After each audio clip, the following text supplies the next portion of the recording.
unfortunately, I'm not going to be able to wrestle. Try not to cry. I got jacked up, moving and grooving as I always do.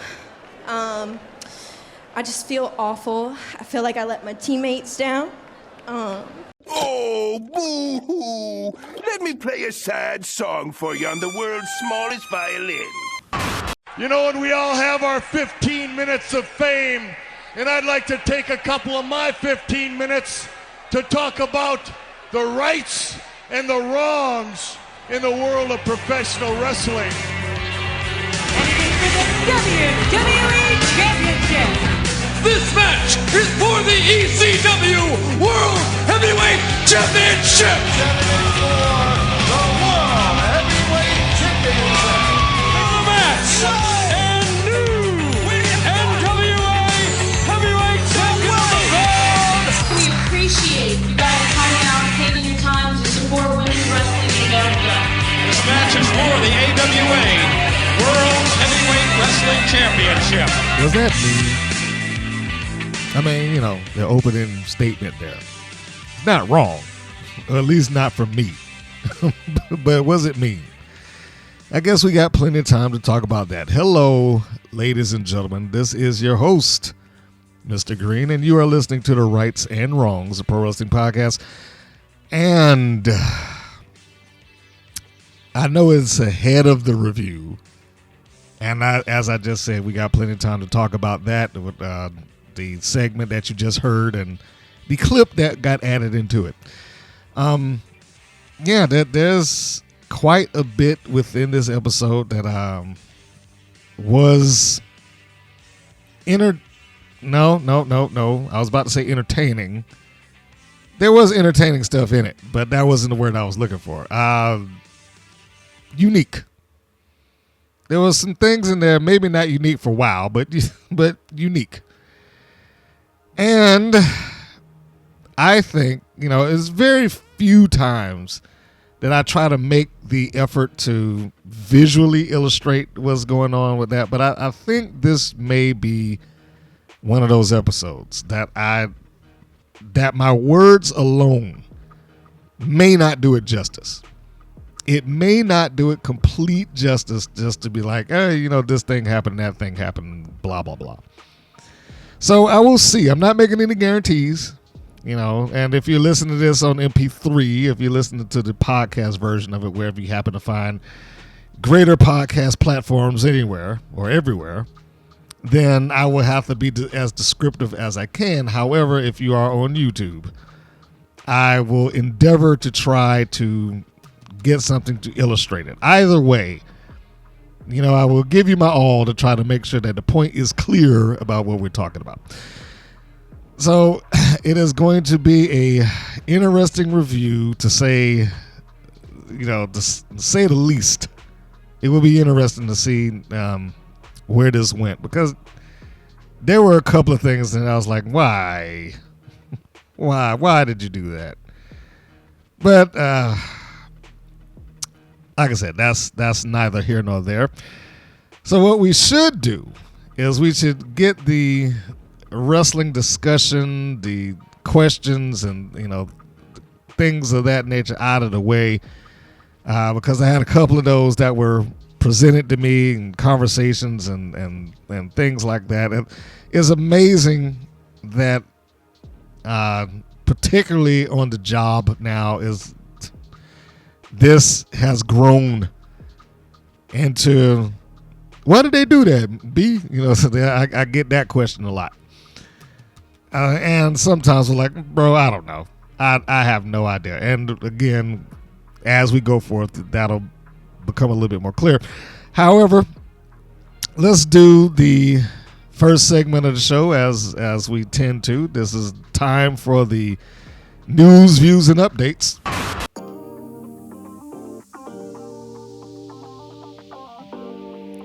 So, within this portion of the news, views, and updates, like I said, we're just going to go through a couple of things and answer a few random conversation pieces that were presented on the job, and and all that good stuff. I will try not to go too long with it because I do want to get to the review. And again, this is not news related, so when I do hit something about the news, I'll try to bring it up. But I was asked about if there was anybody on the WoW roster. I gotten this question a couple of different times, and phrased a couple of different ways, but it's all amounted to basically the same thing. Well, is there anybody on the WoW roster that you do like, or that you would use, or if you had your own wrestling company, or if you took it over? I mean, like I said, it's been phrased a couple of different ways, but it's all amounted to the same thing. Now, the stipulations of that question has changed also. With this particular case, it was and this isn't verbatim, but it was a case of if you could take a current act from WoW without changing a thing, who would you take and why? And added into that when he brought it up, like in terms of not changing them, like if they have a gimmick that I dislike already, I have to maintain that gimmick. And I was like, ooh, boy, that is tough. Because what he was asking was essentially the people who do not exist on the independent. So that already wipes out most of what I would have dealt with. However, the exception to the rule is if they already part of a package deal. And then that opened the door back up. I was like, oh, okay. So I have to take, if I take one, I have to take the other. If I take a WoW original that comes with an independent wrestler, then it's great. If I cannot just take an independent wrestler that comes with a WoW original, something along those lines. And then so I say, all right, well, here are the ones that I would probably try to make some effort for as a WoW original that according to these stipulations, I am unable to change the gimmick. If I get them, I have to take them as is, no change. They can evolve over the years, but if let's just say I have my fictional wrestling promotion and I get a hold of them, Abilene Maverick is Abilene Maverick, basically. All right, so the first person, I said this would probably, it was an easy fit for me because I like the package deal, Star and Pink. That would be the easiest person to grab, or persons to grab, because of the package deal. I could live with Lana Star being Lana Star. I would prefer that Penelope Pink be the Detroit Barbie Marina Tucker. I would prefer that. But if I had to just take her as Penelope Pink because of this particular scenario, then I would do that. Because I think they are an interesting, attractive, a well put together, good chemistry, however you want to phrase it. I think they have enough of that to overcome whatever preconceived notion WoW may have labeled on them. It would probably mean in a independent environment or another wrestling environment that you would have to have Pink take lead in some of that to get Lana Star acclimated to it, so that she doesn't go out there doing WoW stuff like, let me tell some WoW puns and let me do this or that, but she can maintain the core essence of who Lana Star is. I'm a Hollywood socialite. I'm better than you. I talk down to people. I don't have time for poor folk. Blah blah blah blah blah. All that good stuff. All of those things with her could work as is, and being assigned or paired up or partnered with a Penelope Pink, I think it would work fine. Charmorro, much like in WoW, I doubt that she's ever going to be their main champion. but I could probably get at least a good underdog story and one good tag team run out of her. If I found somebody that I could pair her off with. But I could probably do that if she was, if that was something that she was wanting to do, dedicated to, et cetera, et cetera. Genesis, I could probably do something with her. I mean, in terms of the gimmick would not hurt her. Because there's not a lot of gimmick there, quite honestly. It's just a name at this point. It was more gimmicky when she came in underneath Malaya Hosaka as the lead, and it was Genesis and Exodus, and it was kind of biblical in that regard. But there is no more Exodus in this. There is no more Exile. It's just Genesis. Now, it doesn't really relate the name, but I could probably sit down with her and get us do this promo so we could explain who you are, why you're Genesis, and what your goals happen to be. So who's that? How many is that? At 4? Okay, so 4 of them so far. Rush, because for the same reasons. She might have began gimmicky, but I think because of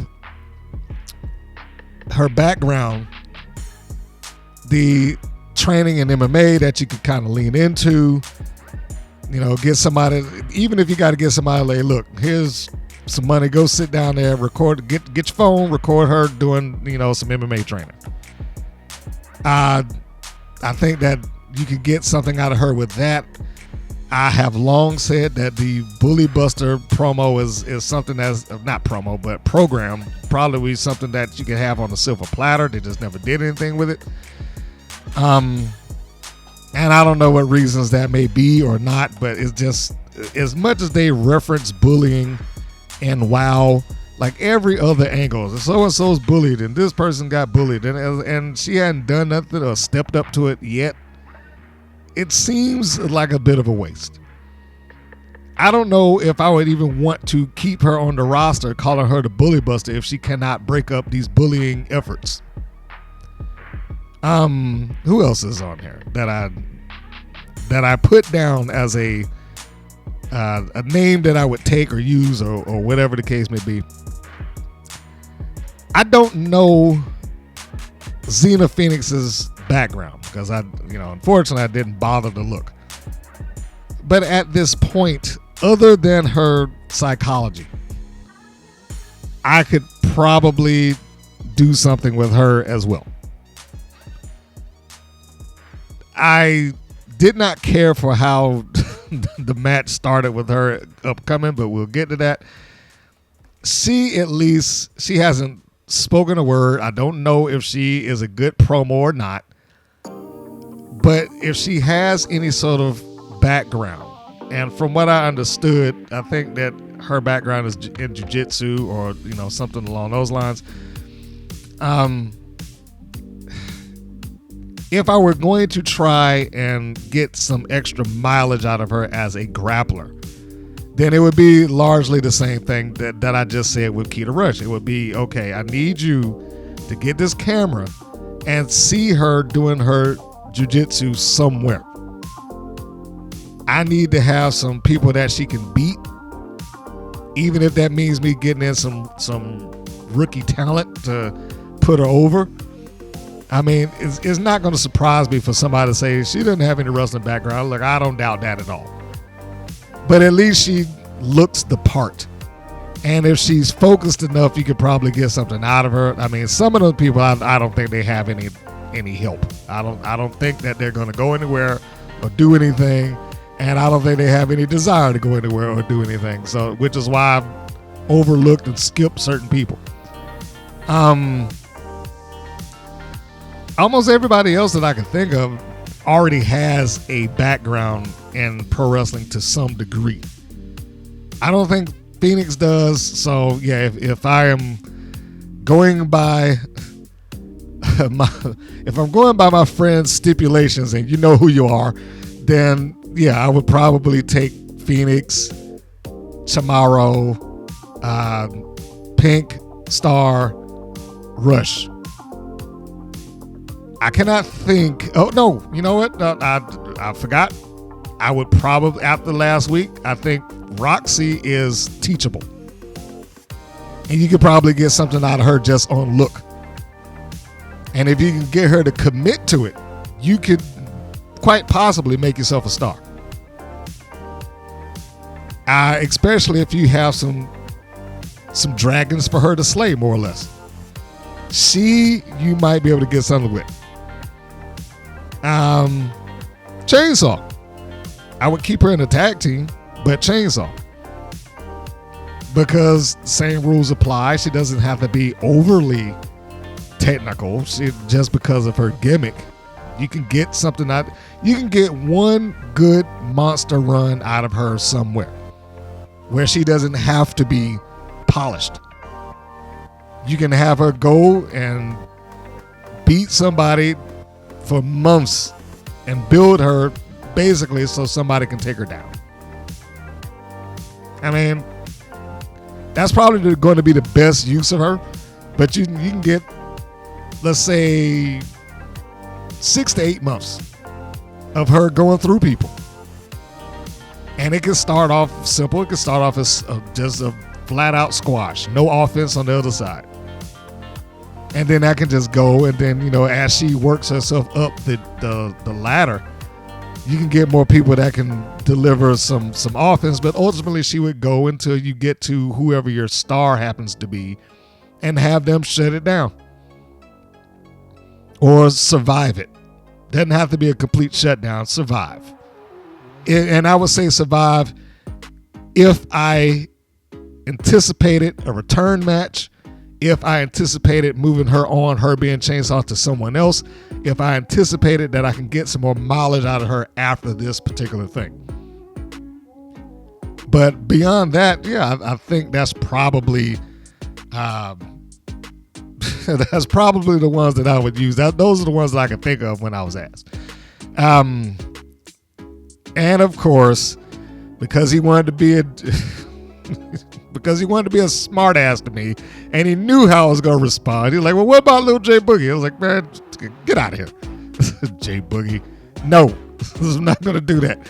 And the same thing he said about Collins and the Animal Instinct. It's like, nope, wouldn't do it unless I can get them to tone down that overacting. No, never. That would have to you'd have to pull the plug on the acting portion of it. It's like, be real people, please. Just be real people. You don't have to put on the goddamn accent. You don't have to try to sound over the top like you belong in a cartoon somewhere. Just be real people. If I can get them to do that, then maybe. But as of right now, no. That wouldn't be something I would do. They would have to be reconditioned out of the wild mode of thought. So yeah, that was one little piece of conversation that we had within the room. And I'll thank you not to ask me those questions anymore, Greg. Anyhow. So moving on. Have we seen, or we talked about the New Day? This has nothing to do with women's wrestling. I just have to use them as an example of, my God, what kind of heat did they get? Holy crap. That's what you should be aiming for right there. That is genuine heat. I meant to bring it up like a week ago, but oh my God, that was so good. So good. I'm talking about the New Day 10-year celebration, and then the following week, chef's kiss, perfection. It was good stuff. Give me that. That would be my aim if I had anybody on this roster. If I had the entire WoW roster to do, I was like, I need somebody that can do that. Get some real legitimate emotion out of these people. Not the emotion that you get queued up for. Not the emotion that they respond to like Pavlov's dogs. Not, one fall when you hold up the microphone, or when somebody stands on the side and says clap, or it says chant beast, beast, beast. I mean, genuine emotion. that is why I say you cannot tell me you can't get people into it. Yes, you can. They just want to be able to suspend the disbelief. You can get them into it. Now, in this particular case, and I'm just going to ride off into the New Day just for a second. But if you hadn't seen it, you should seek that out. The anniversary thing. And keep in mind, neither one of those three are accomplished actors. Big E has started acting in something since his injury. I think, in fact, he has a, what is it? He's in a TV show on Peacock. Gosh, I can't remember the name of it, but the premise of it is that this young lady discovers that all her ex-boyfriends have been dying, like mysteriously in weird ways. Like a drummer sitting on stage and all of a sudden a chandelier falls on him. The baseball player, which I think Big E plays, gets hit in the side of the head with a fastball. You know, and things like that. So I really wish I could remember the name of that. It's escaping me at the moment. But it is on Peacock. You can probably find it. None of them, like I said, E aside, but that's new, have any legitimate acting experience. They're not like they're classically trained in this, but man, look at the face of Big E.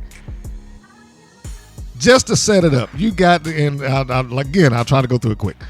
You got the 10-year anniversary. So we know that the New Day has been there for 10 years. And they've gone through a couple of different incarnations at that point, but they mostly had landed into the power positivity version of the New Day. And that had lasted up until E got hurt.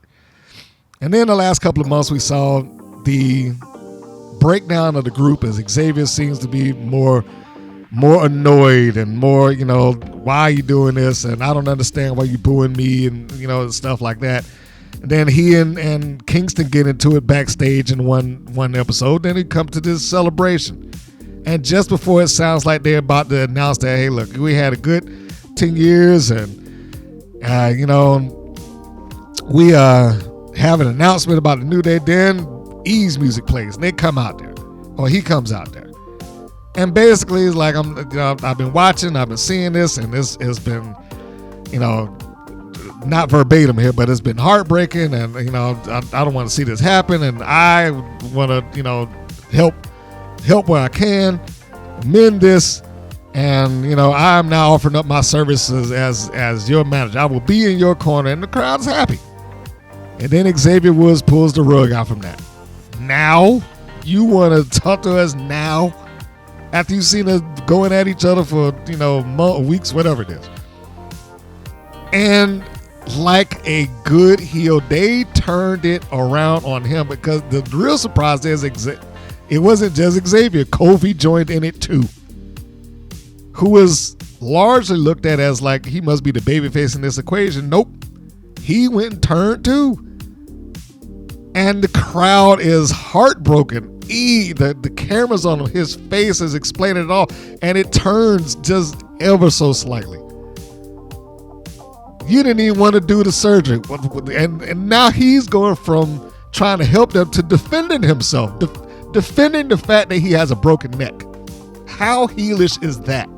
He's still trying to give, hey man, look, I've been going to do the test and this, that, and the other, and blah, blah, blah, blah, blah.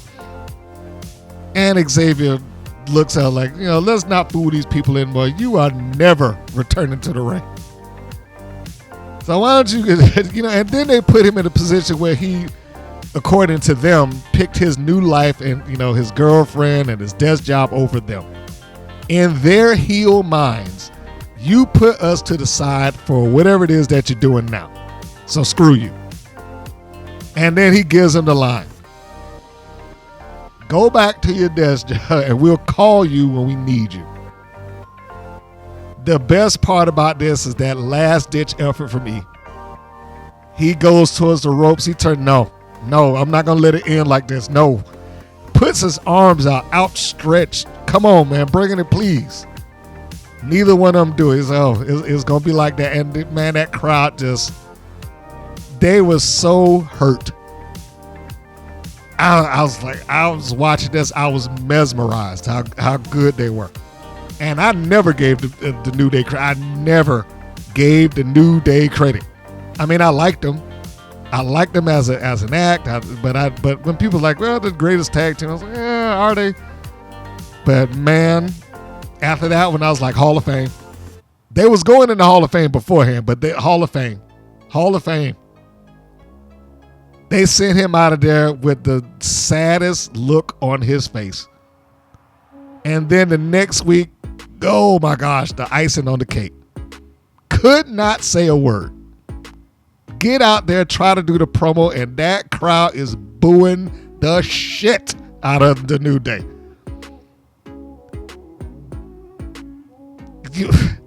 Tell me that you can get an entire arena of people to follow your cues like that. I mean, like you telling me somebody on the side said, hey, boo. No, man, that crowd did not want to hear a word that they had to say, and it was great. To the point that they just had to quit. They walked out. Xavier still standing, and I love the fact that he is the heel who doesn't understand. He's like, we didn't do anything. And they tried to explain it in the ring before they got shouted down with boos. Kofi's like, well, we didn't do anything here. We could have, and he was trying to imply that we could have hurt E. We could have damaged him. We could have took a chair to his back like everybody else does, or a sledgehammer. So we didn't do these things. So they didn't understand what the hate was about, but they just could not get the words out. They were shouted down with boos, and they had to leave. Love it. The best thing I can say is, give me that. Give me that. I don't think I was capable of doing it, but give me that.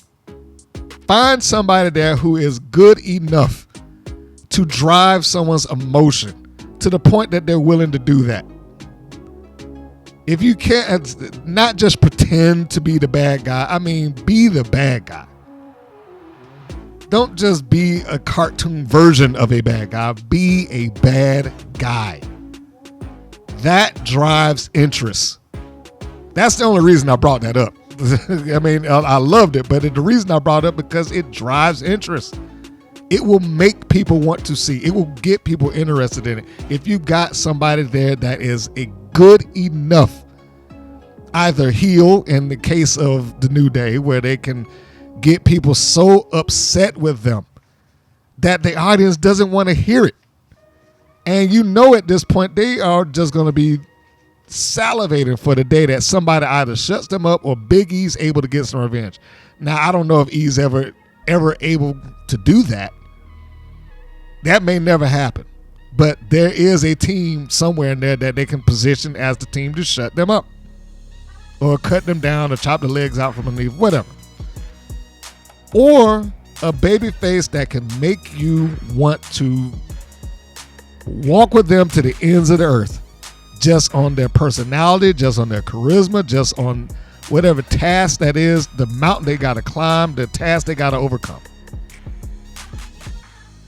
And not just be another body on the show. Make of that what you will. I also wanted to make one suggestion to WoW and their press and their appearances and stuff like this, because I find that WoW does this quite a bit, actually. And it's a very nice thing that WoW is, willing, able to send their people out to different locations, press spots, charity work, etc., etc., etc. It's very nice of them to do that. On the one hand, that is very nice. On the other hand, I really wish they would stop sending their heels out to do these things. I really wish that they could just lay off the heels doing that. Because I want to be able to suspend my disbelief, but I can't do that when I see the heel person going to provide toys to kids or going onto a talk show like talking about positivity and I want to be an example for little girls. Like, why is your heel, one half of your heel, Goldie Collins is what I'm talking about right now. Why is one half of your heel tag teams, one of your most featured heel tag teams, out there doing this unless you are just actively telling people that nothing that we do here means anything.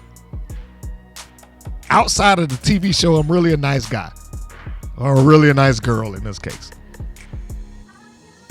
I understand the idea of what they're doing. Like I said, it's very nice.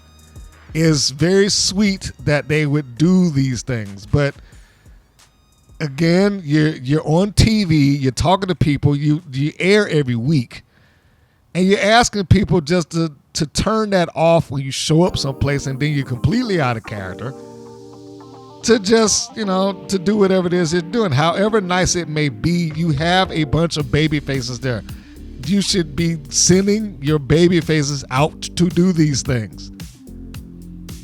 I don't care how nice it would be for her to do it, her being Goldie Collins or Katarina or Candy Crush or any other healed person that I've seen show up somewhere. It's nice that they're willing to do it. And it's nice that they would do it.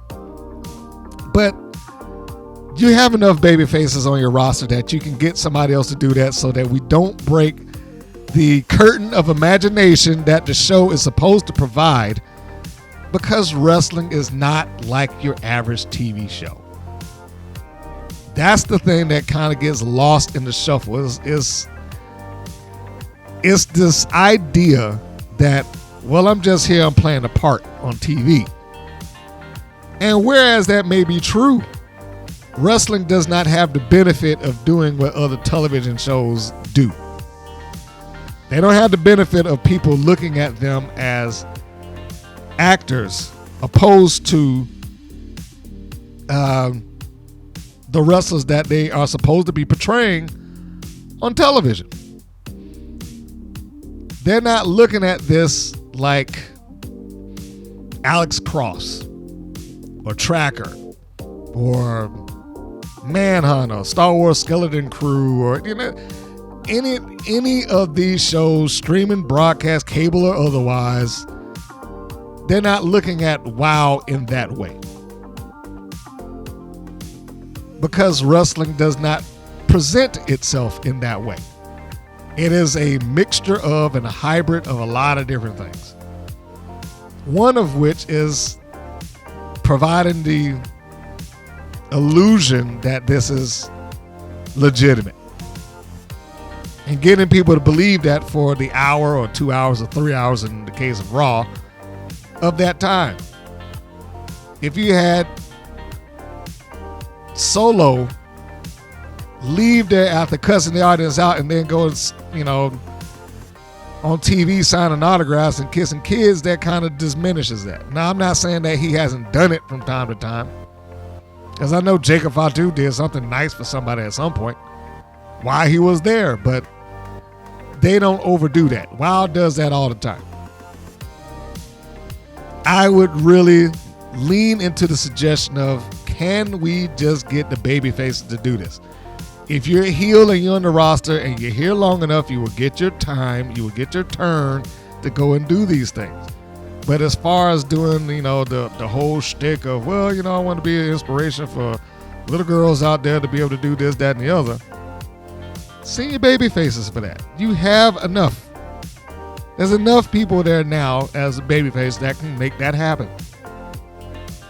Whether that be a Keita Rush, whether that be a Tiki Charmorro, whether that be a Jesse Jones in the Big Rig, Americana, Santana Garrett, Ozzy, whether that be any of them.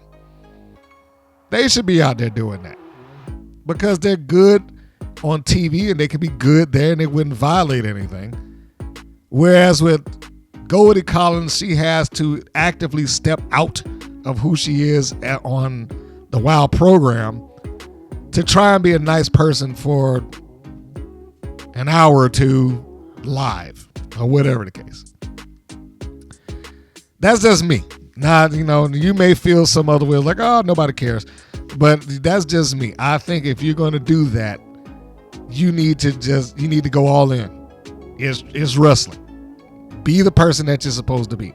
That's why MJF works so well. When he does I shouldn't say promos. When he does interviews and he was a heel, he was still a heel. He might answer the question. He may give you a completely honest answer, but he does it in such a fashion that doesn't violate who he is on television. And that's how he keeps his stock up. And some of them on that roster need to understand the difference with that. I'm sure that the management is not telling you to do that, but keep your stock high.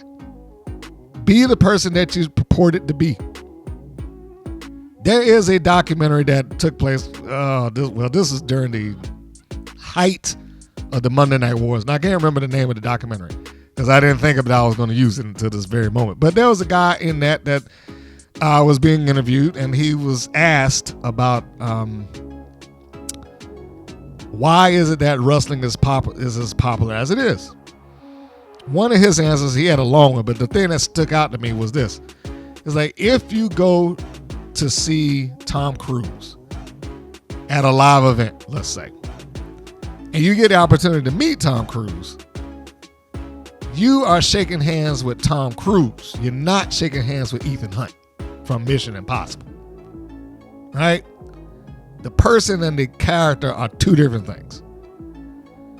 When you go to a WCW event, so he's talking about this because that was what was hot back in the day, and you go and you get the chance to shake hands with Ric Flair, there's very little difference there. He said, because the person that you see in the ring and the person outside of it are one and the same, whether he turns that up or not. And I think it needs to be more, regardless of whether people know that wrestling is a work. Yeah, I get it. They've been knowing that since I was a kid. That's the one constant that you can bank on if you are a wrestling fan. Somebody will step up and be like, that shit's fake. So it's not like it's a secret. But same time, the person that you are meeting in the ring and outside it, one and the same, and treat it as such. Or at least you should. That's just my 2 cents. Moving on. I also want to respond to Sprout Greens, his stupid goddamn name. And I'm sure, she will be interesting. So apparently she decided to respond to somebody on Instagram who said that this is a terrible gimmick. That would be XB Pete 88, by the way. And of course, it's not the only person. I'm sure Dark_H2O, whoever came up with this name and nickname deserves a raise. I'm not sure if that's I'm not sure if he's being sarcastic or not. The Scotty Bloom. Now, these are things that's on their own Instagram. This is not anything from mine. The Scotty Bloom wrote, Sprout Greens, though, this is Bastion Booger bad. But getting back to the one that she responded to, XB Pete 88, who said, terrible gimmick. That's the only thing he put down. Her response was, not a gimmick. It's a lifestyle.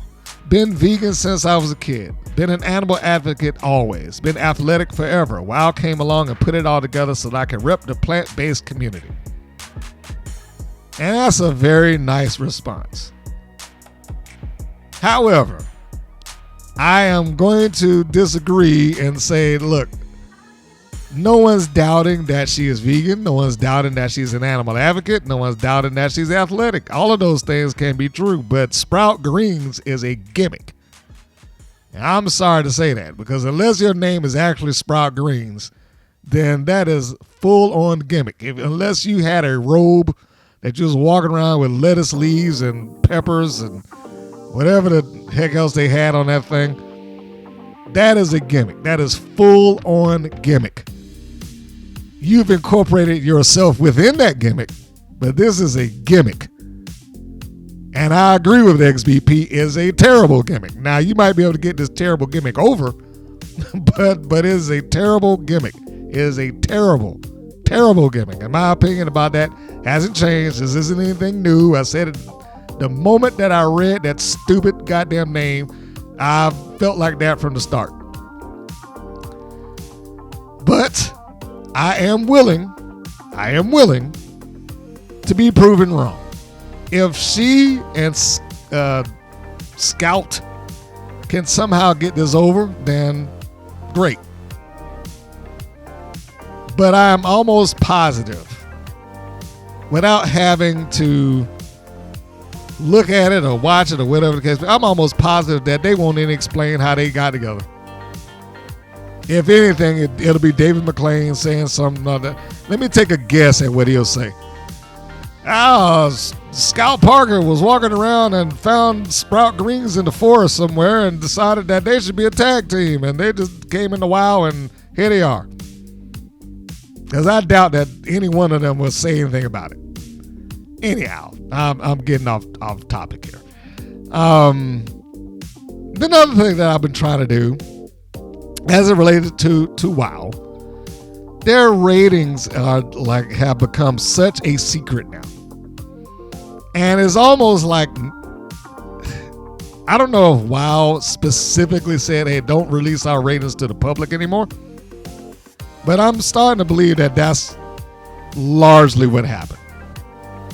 Because no one has them. No one. I don't care what site that it is, that how much TV they cover. I've been to like 3 or 4 of them, Nielsen included. Not one even recognizes WoW as a TV show. I mean, did you hear that? They don't even recognize WoW. They're not listed. They have shows. I went to one site. They legitimately had TV shows from 20 years ago sitting there and still list the ratings for it, even if they're old ratings. WoW has nothing. It has nothing. And it's as if somebody just said, you know what, just pull this. Just pull it. Let's be done with it. And whatever ratings they are, we'll just keep it amongst ourselves. I mean, it's just amazing to me that, that is kind of resulted in that. Spoiler TV is the one that had it. Spoiler TV. Or SpoilerTV.com. And them, Nielsen's, WrestleNomics, and there's like I said, there's like 3 other ones that all specialize in TV viewership data. Nothing. I don't even know how that's possible. Like I said, unless they went out of their way to be like, no, you know what? Don't release that. Don't release that to the public. They don't need to know.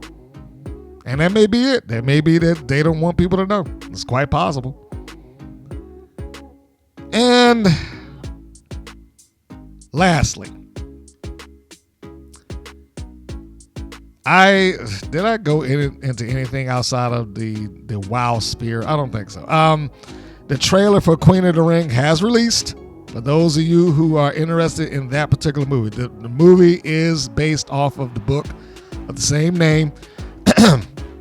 The biopic of Mildred Burke. This will be released next year. Of course, next year is 2 weeks away as of this recording, but it will be next year in March. Around March 7th, this should be released. That is the listed release date. And as I said, the trailer is available, and it does feature names and people that you would know from various wrestling promotions. This is probably the most crossed over wrestling female not entity, what am I looking for here? Project in some time. They include Camille as June Byers, Tony Storm as Clara Mortensen,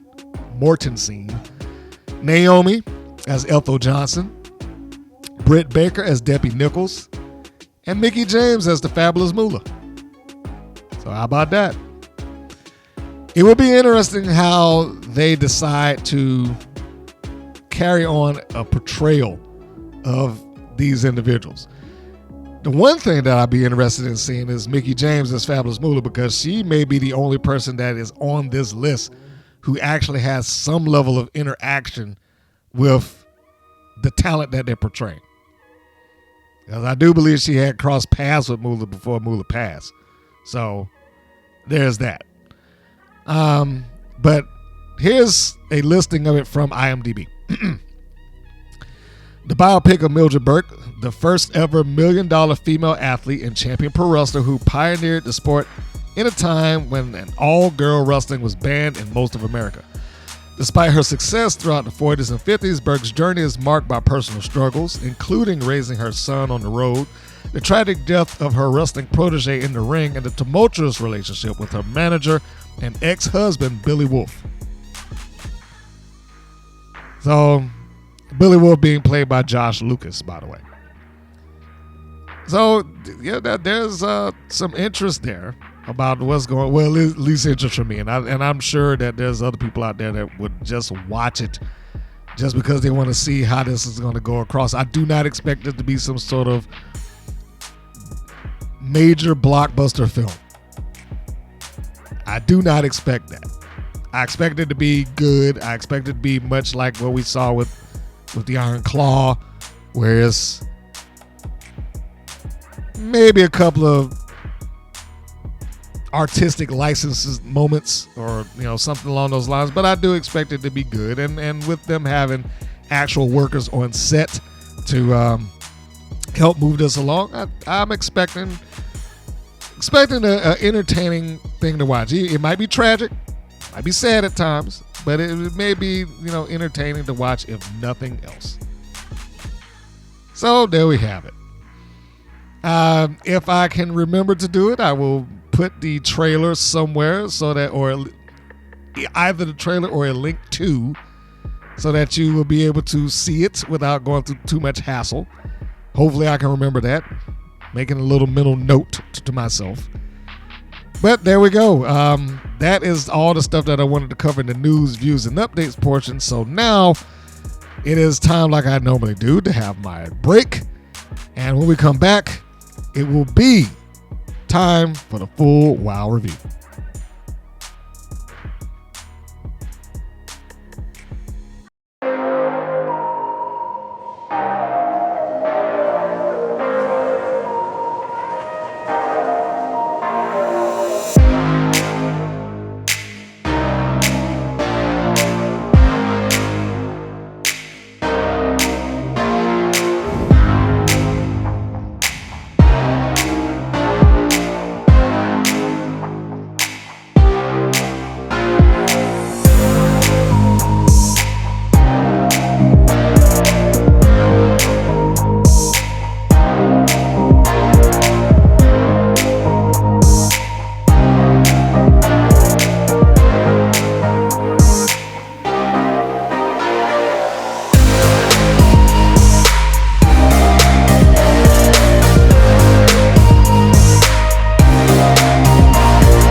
team in all of professional wrestling.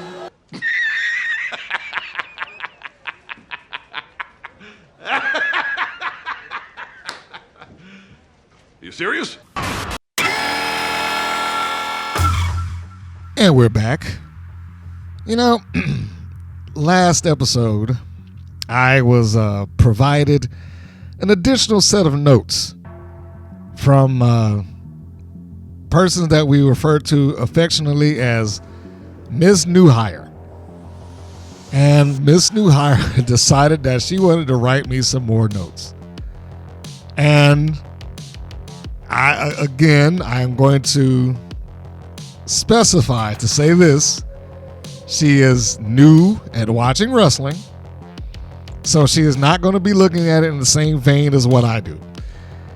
Neither does she know everybody that's on there. She's, you know, all of this is being unveiled to her as it is going bit by bit. But she is into the show, and I guess she wanted to participate in any way that she could, so she wrote these up for me. And keep in mind, as I said in the last time, that she writes in shorthand, so I know it comes off as somewhat elementary in the way it is written, but that's on purpose. She's trying to write it quickly, so I just want to make sure people understand, like, no, she's not 5 or, you know, whatever the case may be. So here are the notes given to me by Ms. Newhire. And then we will go off into my version of the review following that. So let's start with this. J Boogie, Tiki. Oh, no, yeah, she didn't write and. Okay, J Boogie and Tiki versus Top Tier. Top Tier is ready to throw down and talking mad smack. Top Tier was about to lose on the first move. Ha ha ha. Top Tier is not looking good out there. Superwoman has cool moves. I don't know who she's talking about in that. Superwoman. Who the hell is it? Maybe she might be talking about and she listed it wrong. She wrote J Boogie. She meant Pep Reilly. So it should read Pep Reilly and Tiki versus Top Tier. Okay, but yeah, I assume that she's talking about Pep Reilly. I don't know. Top Tier has cheated their way for a win again. Bull junk. But very hilarious and entertaining. Genesis versus Ashley Blaze.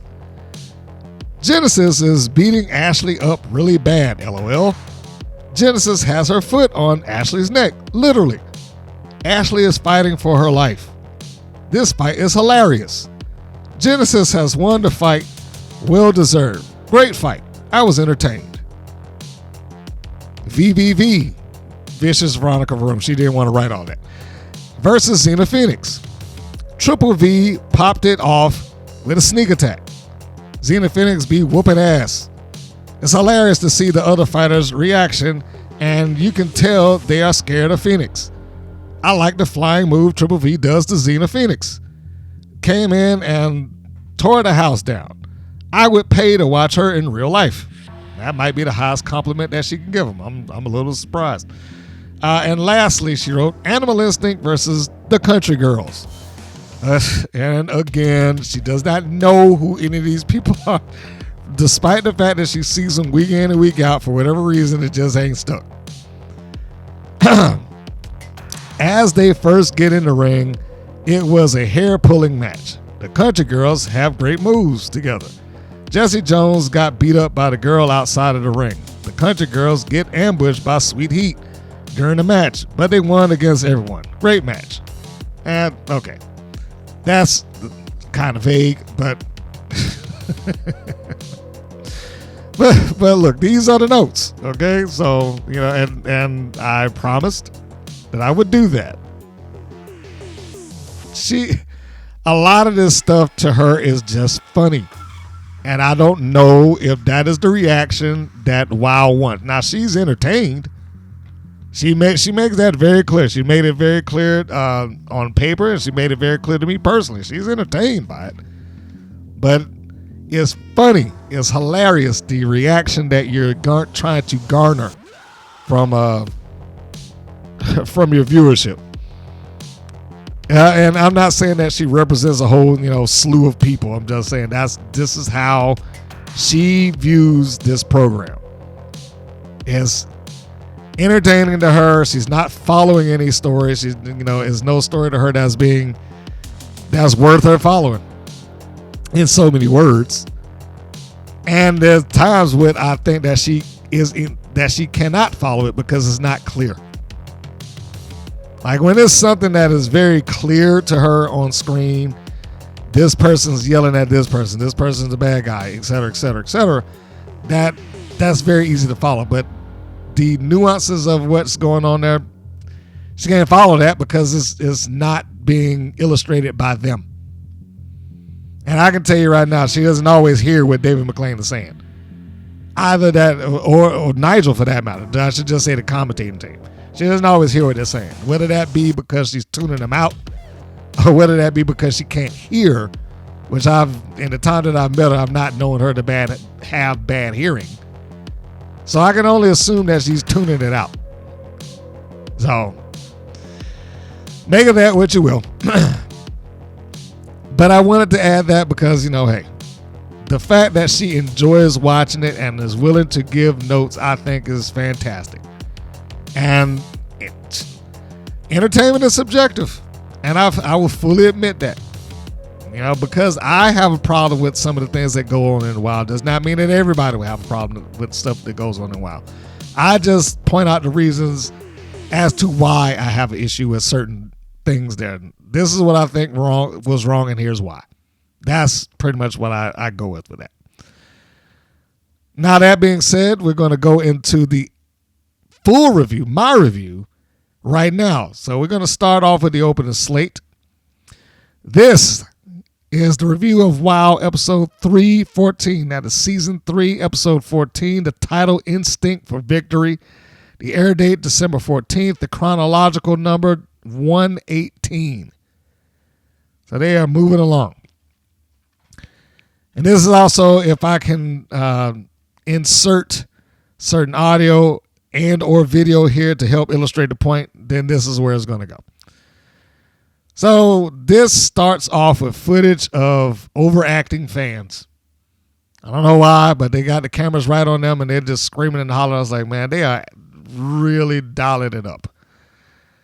But, they could be that excited for WoW, I guess. It's possible. I don't want to discount it, but I'm just going to say, if you're asking me right now, overacting fans. This cuts to footage of Chainsaw giving Pep Reilly a flower. And my first note of the episode was, is this going anywhere? I started off fine with this, but now where's this going? Because it feels like it's stalled. Nothing has advanced. I didn't have a problem with the flower. I didn't have a problem with Chainsaw taking a liking to Pep Reilly or Pep Reilly doing the reverse. But now it's like, all right, I'm ready for the next step here. The passing of flowers back and forth, because it feels like something else should have taken place from this point. The last time we saw Angelica Dante ripped the flower up that Chainsaw received. Is there no follow-up to that? But it just, nothing. So I don't know where this is going. And I initially started off liking this, but now I'm starting to get the impression like this angle is about to get wound up. Meaning that it's not going to do anything or go anywhere or make any sense when it gets to the end. I hope I'm wrong. But that's what it feels like. This then transitions over to Top Tier coming out. And McLean saying, many say they're the best team, 3-person in all of wrestling. I was like, okay. Thank goodness and I wrote that. Thank goodness Nigel Zane spoke up and said something, especially if they're the ones that you ask. Because that makes it easier to digest. Like, no one's going to believe that. I'm sorry. I'm sorry to Campanelli. I'm sorry to Candy Crush. And I'm sorry to Gloria Glitter. Glitter in particular. But no one's going to believe that they're the best team in all of wrestling. No one is going to believe that. That watches wrestling in general. No one is going to believe that. Sorry. You need some qualifiers. You can say you're the best team in WoW. But the second that you go with, we're the best team in all of wrestling, no. No one is ever going to believe that. Not so long as that there's 1,000 other teams out there who do what you're doing on a larger scale and probably 10 to 1,000 times better. I mean, just look at Bloodline 1 and 2, for instance. Is top tier going to be better than either one of them? I mean, okay, well, I'm sure somebody like, well, that's not fair. You compare it against Guy. All right, well, then compare it against Spitfire. Are they a better team than Spitfire and TNA? Are they a better team than the It Girls? Are they a better team than Pretty Empowered? And you can go down the line. Are they better than any of them? Now, I'm not saying you can't make an arguable point. You can. You could make an arguable point for that. But do they make an arguable point? As of right now, they don't. They haven't done anything to prove it. So it was good that Zayn stepped in. I don't know if that was on, requested or whether that was just his instinct. But he managed to bring that back into their universe. They are the best ones in the world, especially if they're the ones that you ask. Good. Campanelli gets into the ring and she cuts another Campanelli promo, and this thing is about as foreshadowed as it could possibly be. This self-indulging, promo, and then they got the same thing. Candy tries to take the mic away that we've not explained where this is going, what this is supposed to be for. Why is she become such an ass on camera that she feels like I have to yank the mic away from her while she's speaking? And just like the previous week, she ain't the only one that's doing it. It's not like it's indicative to her. Two other people have tried it, and both of those other persons are also in groups. But the foreshadowing of the promo. We'll take on anybody in any combination. 3-on-3, 2-on-2, 1-on-1, we're the best. And then, wouldn't you know it, they have to realign their team to take on somebody 2-on-2. WoW seems to do this quite a bit, where they'll have some promo that essentially tells you that I know what's about to come up, and now we're going to do this thing. And that's what happened here. So we get through the foreshadowing of the promo and go to the next segment, which is supposed to be Top Tier versus Jay Boogie and Pep Reilly and Tiki Charmorro. Jay Boogie comes out with a sling, and then she cuts, I put air quotes around or quotation marks, a heartfelt promo. Now, before we get into the promo, my first question when I saw and heard Dave McClain, because the first thing he said was like, oh, I don't know what happened to her arm, Nigel. I haven't seen her in 5 days.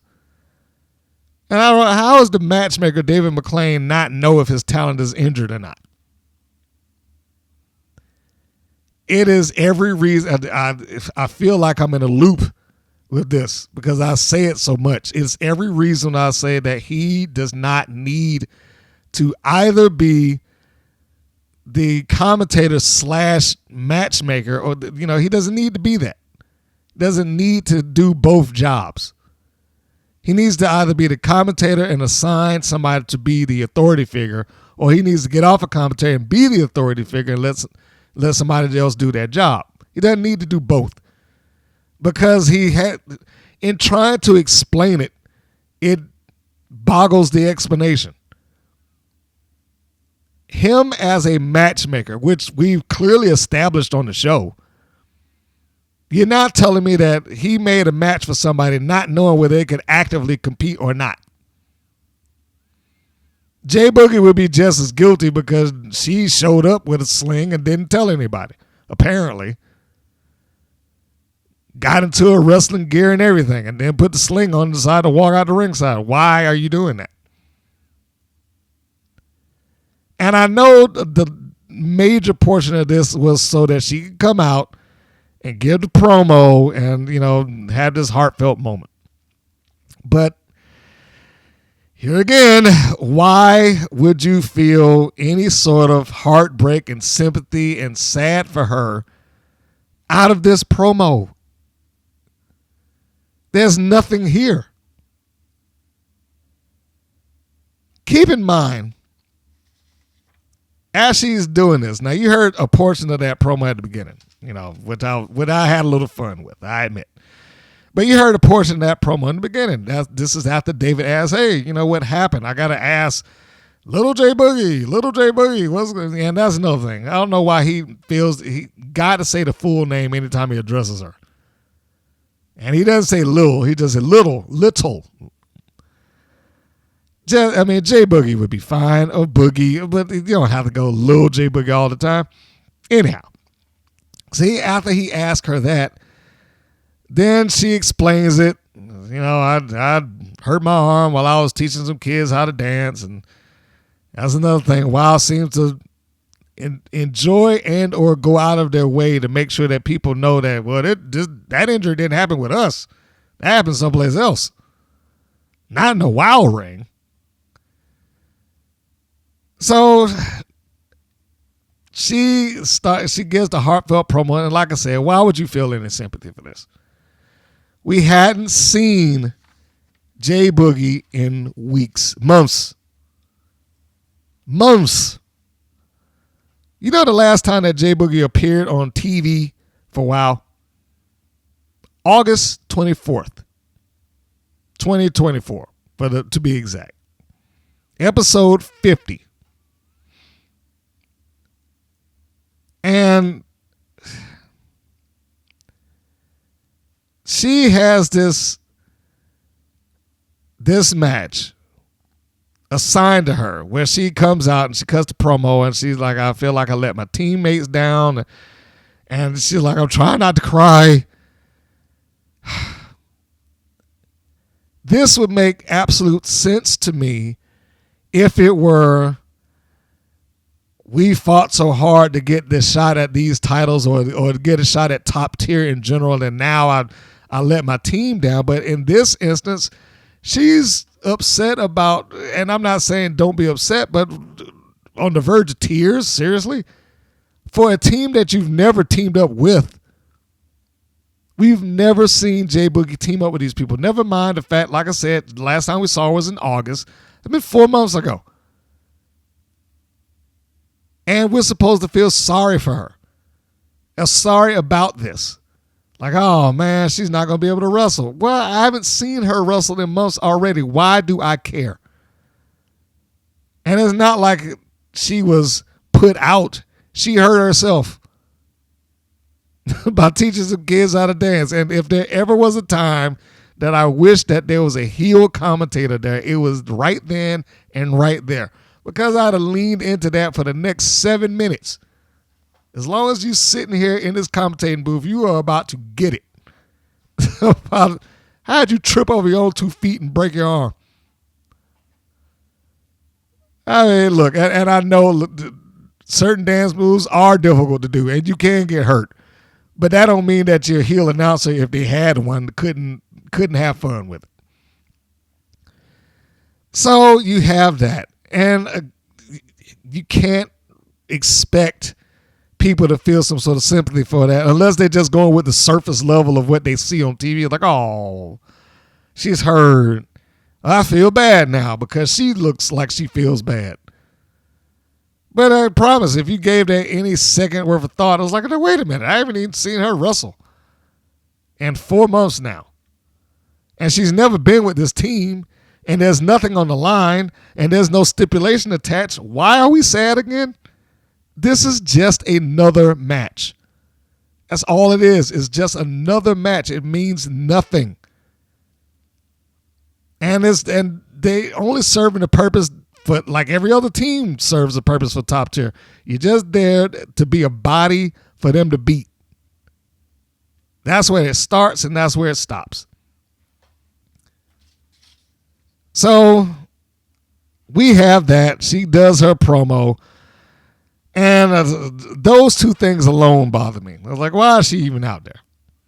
Was it really even worth advertising a 6-person thing? And somebody in the job said, well, I guess they're trying to make it look like it's live. I was like, okay, well, if they were trying to make it look like it's live, and I can appreciate that if they're treating it that way. But even if it were live, let's just go off of the assumption that that's the theory. That this is a live program and no one knew before she walked out to ringside. Again, if David McClain becomes the violation of that. Why would he not know? He is not just a commentator. He's running this show. How would he, as the matchmaker, the person who puts these things together and approves it, which he just did here when they changed the match, how would he be unaware that this person had her on? Why didn't she tell him, first off? I haven't seen her in 5 days. And then I stuck on the list anyway, and I didn't see her when she walked into the building or in the locker room, or she didn't come up to me and say, hey, look, before this show starts, I don't think I can wrestle. What is she putting her gear on for if she know that she can't wrestle in the first place? All of these questions and many more went completely unanswered for me. It was just nonsense. But more egregious than that was that they left in the screw up by Charmorro. Now, I guess I should get back to Campanelli agreeing to it, like they didn't know that this was going to happen. It's like, oh yeah, sure. Well, let me rewind a little bit more, because during that heartfelt promo, Boogie's like, well, if you can find it in your heart, David, to allow Pep Reilly and Tiki to wrestle against top tier. I'm like, was that really necessary? He usually just says yes when the baby faces come out there and offer up something like that. And like, I've not seen him like, well, I had this other plan, so I can't.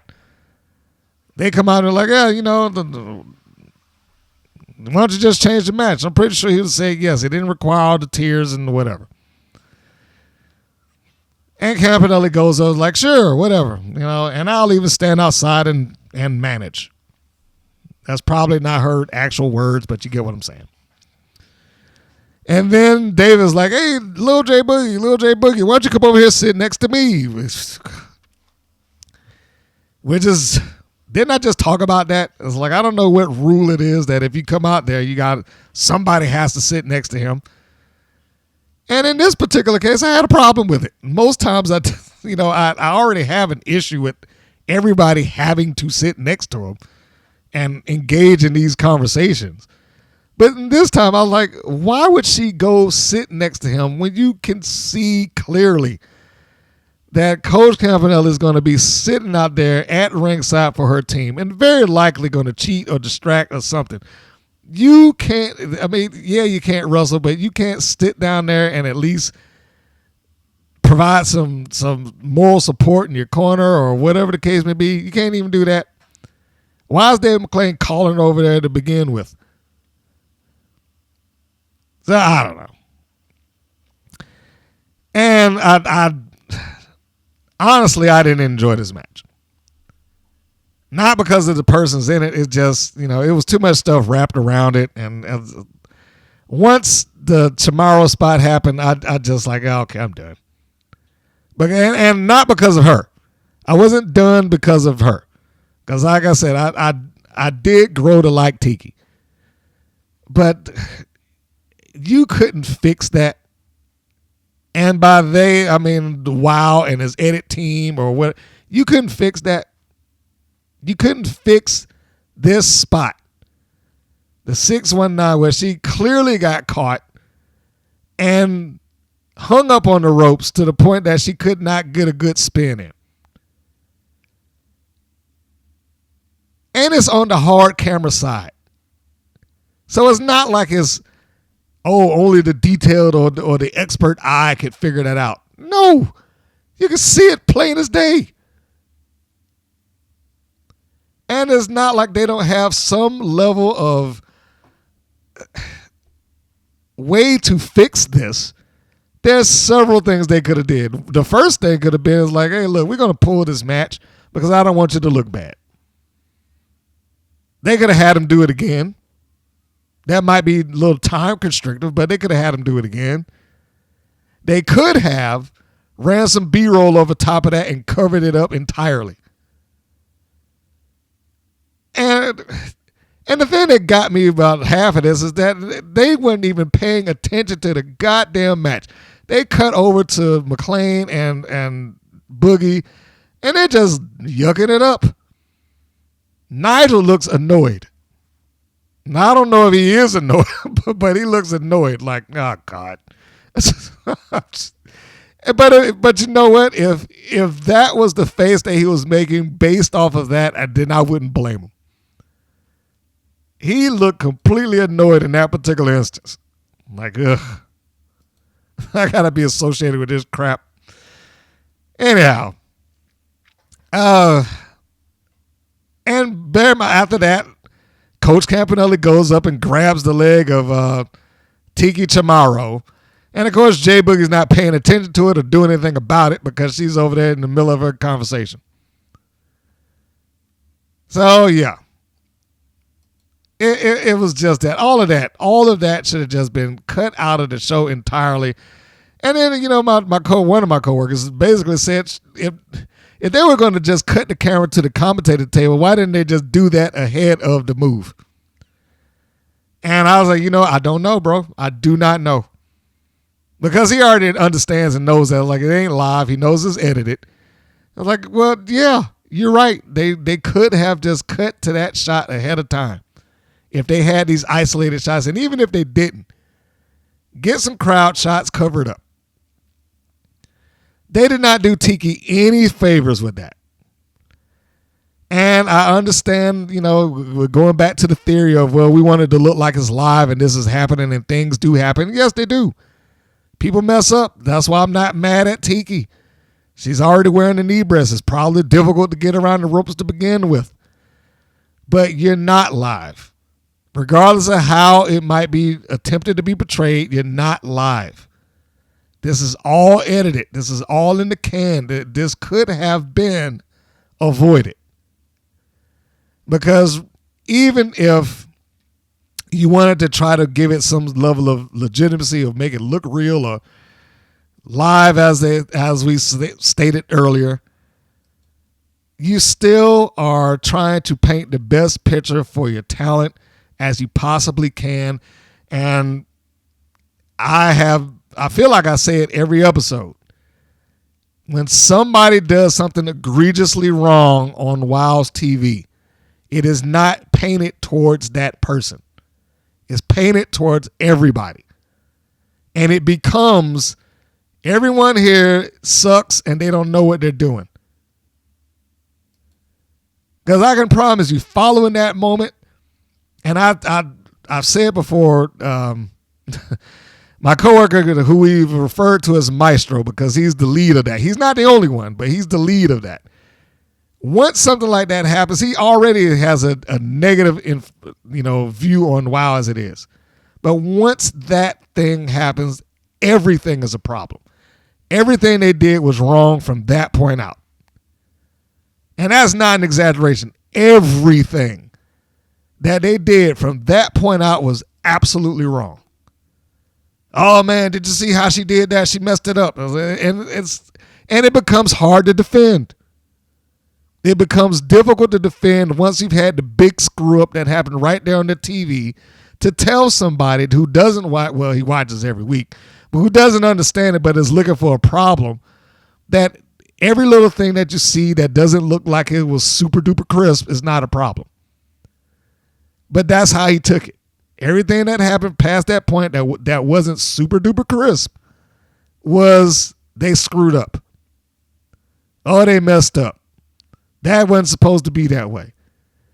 And every once in a while, I'd have to step in like, no, that's how the moves perform. That's how, no, she knows what she's doing. No, that was right. This is, I know it's surprising that I would defend the Wild in any regard. But yeah, I do when I'm there for things that they don't deserve the flack for. There's a lot of things that I can say Wild could deserve flack for. But I try to at least engage and or understand that the talent in the ring, they're doing the best that they can do given the circumstances that they have.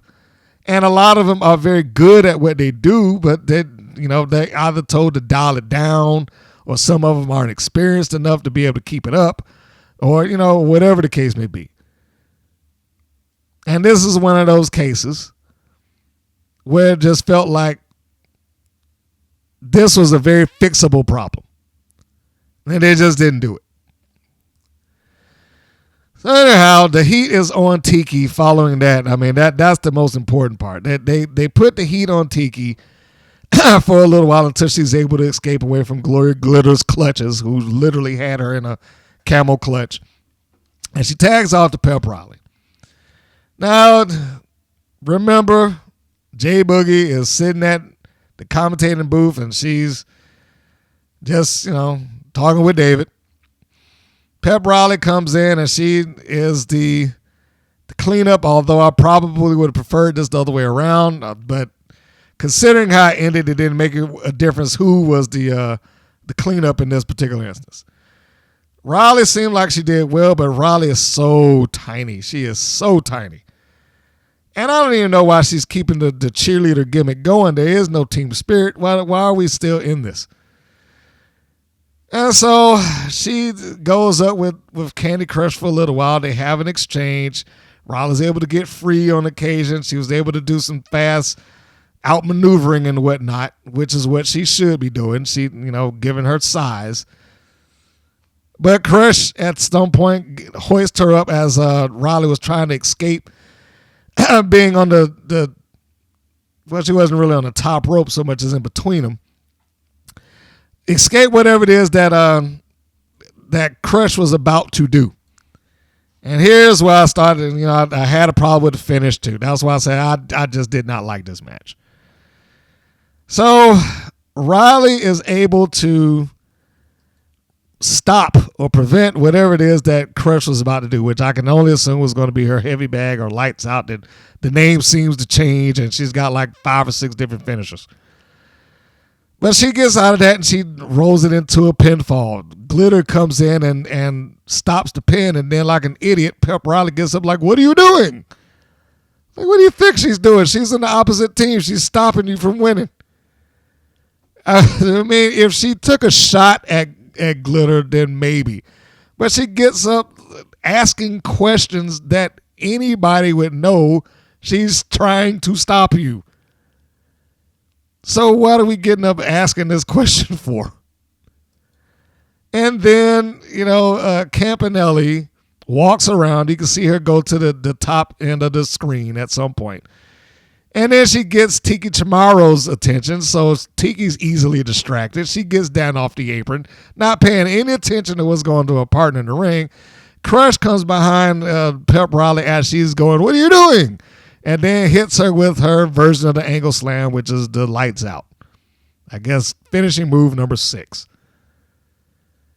And then they win, by beating another job team top tier. It wins, and they can satisfy to themselves in their own mind that they're the greatest team to ever walk the planet. What was this for was what I wrote. I mean, they pretty much beat them clean, other than Campanelli did grab Tiki Chamorro's foot earlier after the failed 619. And beyond that, it was a clean win. And I couldn't find anything else really bad. And really the grabbing of the leg was almost a blink and you miss it spot. So I don't know. I don't know what this is for. But this was top tier as represented by Gloria Glitter and Candy Crush, and they do fine. But it was just another random pairing for nothing. It's not going anywhere. It's not doing anything. It's not part of any angle. Top tier are just motionless. They are just, I shouldn't say motionless. They're aimless. Much like a lot of other people, but they are aimless. And they shouldn't be since they're the champions. But they have no significant thing going on. They're just there. So I don't even understand how they're not even the top team in their company. So how they can believe that they're a top team in all of wrestling is just beyond me. The end, or the thing that you should walk away with this match, is that they should have taken that out. But the entire match, I didn't care for it. I just didn't. Next segment is the Ashley Blaze promo. And she does a good promo. She talks well, but she feels like in presentation that she is easier to be a heel. She feels miscast at some points. Like even the promo came off like it was a heelish thing. She talks like a top talent, but has lost repeatedly since being there. And I wrote down, I expect tonight to be no different.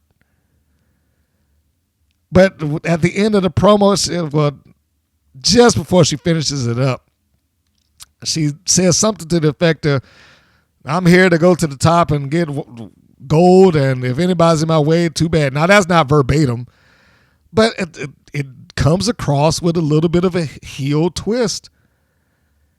Does she do good when she's working as a babyface? Sure, but she seems like being a heel is a more natural thing for her just based on this promo, just based on her body language when she walks out to the ring.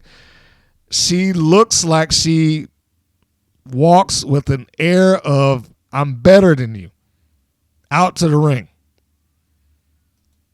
And if you watch it, I mean, you can pretty much see that. Just look at when she comes out and she's by the smoke and she's telling people, all right, she puts her hand by her ear and they're like, yeah, clap loud or cheer for me. That type of thing.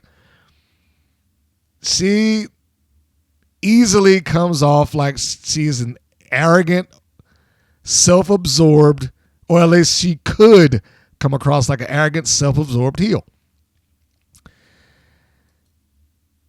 This is example number 2 of the things that take place around the match damage the match for me. So let's start with the top of it. Now, I want to be clear to say that I had to listen to this about 3 times. And the first time I heard the commentary, this is when Genesis was walking out the ringside. The first time I heard it, I was like, that can't be right. Did he say what I thought he said?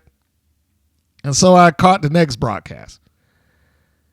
I honestly thought, I was like, man, am I imagining this? Because it sounds like he talked about the end of this match before the match took place.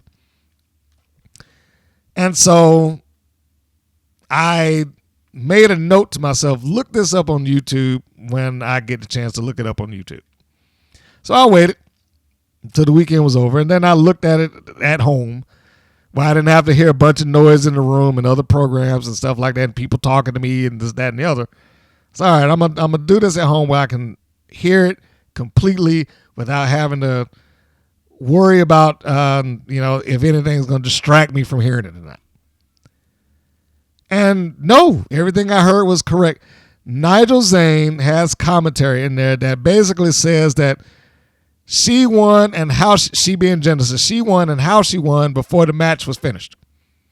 By the time she walks up the steps, he's telling you that she won by taking out the knee and hitting her with a tornado kick again, which happens about 5 minutes later. And I'm listening to that. I was like, how in the hell did they manage to do this? Because theoretically, I'm like, you're not recording your audio in segments. You're supposed to be recorded just flat out. But my audio guy in the room, we'll call him rapper extraordinaire. So extraordinaire listened to it with me. And he basically, like, you know, what I think might have happened is maybe they had some dead space and they clipped out the audio and dropped it on top of it so that it would be flush all the way through. He said, now granted, they should have picked something else to do it, but that's what he's like, that's the only explanation that he could come up with. And extraordinaire, I was like, look, you know, that probably is as good a explanation as you can get because there's no real reason for this. There's no justification for it. It's still on the video. Like, why is he saying this ahead of this thing actually taking place? Now, we know that it's all recorded and in a hard drive somewhere and shot. But that's one of those, did somebody not watch the episode to say you probably want to lose this or fix this or do some ADR, something. Just get this off so that it doesn't come across like there's a problem. But no, this happened. And I will also say this, and I know CeeLo probably does not care that I use his name. But so another person in the room, CeeLo, basically said they need to just pay somebody like $50 an episode to watch this and give them the notes, like, take this out, change that, this is bad, you know, whatever. Because whatever that is that they're doing for quality control is not working because it is almost a week-to-week issue now. Now, it may not be a big of an issue to everybody. Certainly, WoW doesn't seem to care, or the WoW management doesn't seem to care, but this is almost turning into a week-to-week thing. Whether it's the wrong graphic being used, whether somebody said something wrong, you know, whether it's the continuity of the thing is out of order, or whatever the case may be.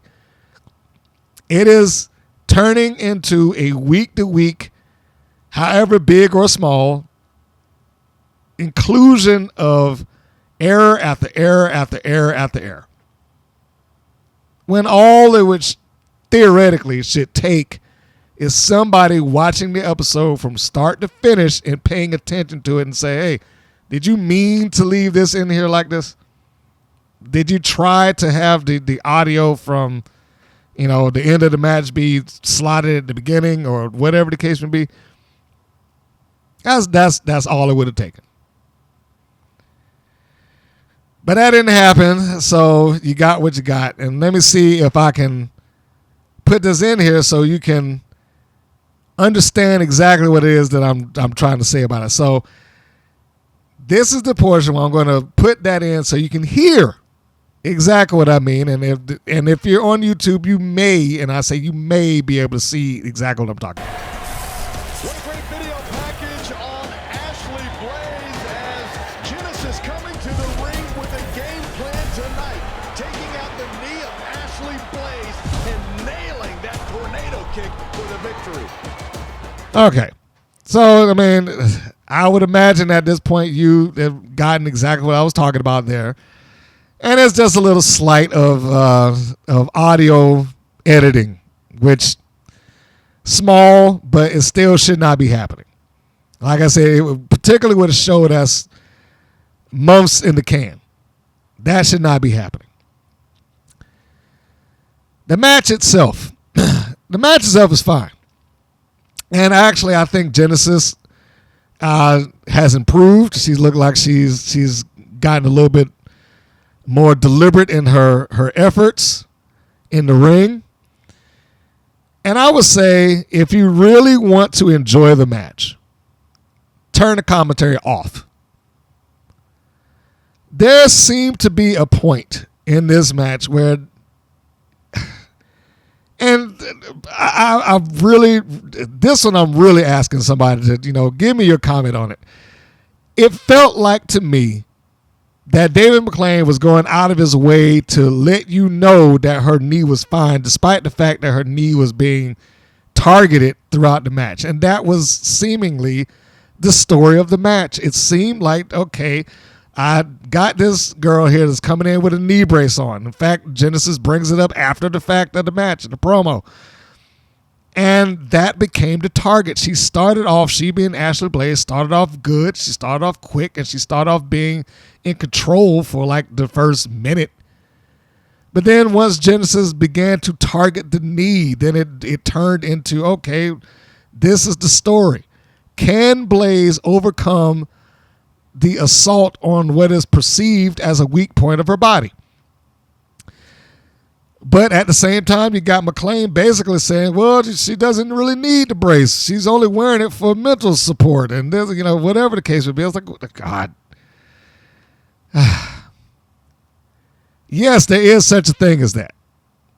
There is such a thing as, you have a brace or something like that that gives you comfort because, hey, if it was hurt once, I want to make sure that is not damaged again, so I wear this just to, make me feel comfortable, whatever the case may be. My problem isn't that could exist. My problem is that it did not sell the story of the match. The story of the match was that she does have an injury. She is wearing a knee brace. And Genesis, in order to get an advantage easily, has gone after the knee brace and the knee. So the unnecessary addition of, well, her knee's fine, she just wears it just because, takes something away from that for me. When it could have been just as easy that she's been medically cleared, but you know how athletes are. Having an injury like that will always paint a target. And it seems like that target is the one that Genesis is going after, et cetera, et cetera, et cetera. The story should have been the knee, and it's like they decided to jump in on that story as late in the match as they could. Because it did turn. The commentary did change towards, well, she's going after the knee and she's trying to attack her and this, that, and the other. But it just didn't seem like that was quick enough, and that for whatever reasons, he needed to let you know that her knee was fine. When it would have been just as easy to be like, well, I'm really concerned about her knees because Genesis is going after them. And, she's got this white knee brace on it. It is presenting a target. The match, you could watch and you could understand it, and they did a good job between the two of them. If you were just watching the actions in the ring, you would understand what's happening. You would understand that Blaze started off good and that she started off strong and she started off confident. You would understand that Genesis was a little bit flustered to some degree, and then she just had to take the shortcut. Because the most important thing to her at this juncture was the win. She's the heel. She's supposed to be going for whatever it is that will provide me the means to get the victory here that I can get. In this case, it is the knee. I mean, again, Blaze looks fantastic in there. Selling great, moving great, all of that stuff like that. And Genesis was holding up right along with her. The commentary just did not reflect that. At least in the beginning. So getting towards the end of the match, Blaze is fighting back from underneath. That's the story there. She kicks out the back of the knee of Genesis, gives her a drop kick to the back, and does a great step-up moonsault. It's not quite the best moonsault ever, and I don't mean that in terms of being a literal moonsault ever. I mean like what Christopher Daniels used to do that was called the best moonsault ever, which was like a springboard into a second springboard into a moonsault. Blaze literally walked up the ropes and then came off with a moonsault on top of him, top of Genesis, which honestly, that could have been a finish. And it would have been nice to see it as a finish. I don't know what could have happened to save the move other than maybe if Genesis was closer to the ropes. She might have been able to, get her leg out and break the pinfall that way, or something. This is just my personal thing. I would have liked her to protect the move because it was a really nice looking move. And if she had some other means of escape other than just a straight kick out, that'd have been fine. Like if Blaze came down clutching the knee and wasn't able to quite get on top of her just yet, because she went right back to selling it. I mean, she sold great. She tried to get the pin and it didn't work. So she rolls off and she's pulling herself up by the ropes to try to compete. That was the story of the match. The guts that she's supposed to have. And she comes over to Genesis. Genesis is down, and she, you get the impression that she must be desperate. She kneels down, and then she immediately starts going after the knee brace and just unhooking it, and then gives it a punch to the side of the knee, which we don't really see all that well. We got to go off of what the commentators say, because her body was in the way. You can't really, like I said, you can't really see it. You can see the motion. You just can't really see the impact all that good. And so it puts Blaze down, and she's hobbling around, and she turns back into Genesis, who prepares to whip her with a tornado kick. And then that was it. 1, 2, 3. She's done.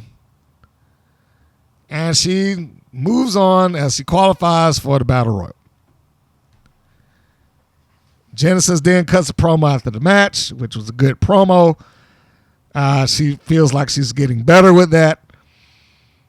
And essentially saying that she was good. She puts Blaze over, but it wasn't very smart of Wild to put her in the ring with me. And I liked that. I wish she had been a little meaner towards Blaze, but the fact that she put her over is good. And the fact that she pointed out that this was not a good decision by Wild to put her in the ring with me at a handicap, more, basically. So, all of that to say, good match, entertaining match. You want to enjoy it better than what it is, turn the commentary off and watch it that way. And you'll get the same result, or turn it down, whatever the case may be, but just watch it without the soundtrack of her knee is fine. So there you have it. What was after that? I had lost my place here. Oh yeah, I'll put the promo's good, but it's mostly the same as every other heel. Even though, like I said, she did give some extra stuff on it, but when I say it's like every other heel is, I'm going to go into the Battle Royal, I'm going to win the title, it's that. I honestly think that it could have been the other way around. It couldn't, and I don't mean the victory. I mean, Blaze could have been in the ring and, gotten a little bit of sympathy from the audience, but then again, that audience probably wouldn't have known what to do. With that last moment where she could, look frustrated and dejected, they probably wouldn't have applauded unless it was a case of somebody standing on the side telling them to applaud. But that could have been, not a star-making moment, but it could have been a moment to show the heart of Ashley Blaze. The guts that she's willing to fight through, the pain and the agony of having her knee being assaulted. But, it's fine. That's just a minor thing. Does not need to happen. It could have been nice if it did, but it does not need to happen. Next segment is the Xena Phoenix promo. And it sounded like, and I made sure to highlight this, it sounded like a new voiceover talent being applied to that. I was like, oh, wow, okay, they got somebody else in there to do this. Great. Because David McClain doesn't need to be the voiceover artist, too. If it is him, then whatever filter they're using, they need to keep using it. But this feature puts Phoenix over. It seems like the idea is to sell her as a legitimate wrestler, grappler, whatever the case may be. I wrote down, it's a shame. This is good, but it's a shame that there are only 2 matches for her to work, for the editors to work with, as far as footage is concerned. Which is why I said earlier, if it were me, I was like, give me some footage of her at the jiu-jitsu dojos or something like that. Give me some footage of that along with the match. And I'm not wanting to criticize the edit, but for my personal taste, I would have liked to have seen the edit here tightened up to where we only see her either with takedowns, a showcase of her ability to maneuver and manipulate her opponent's body, joint manipulation, putting them down where she wants them to be, stuff like that, and then the arm bar.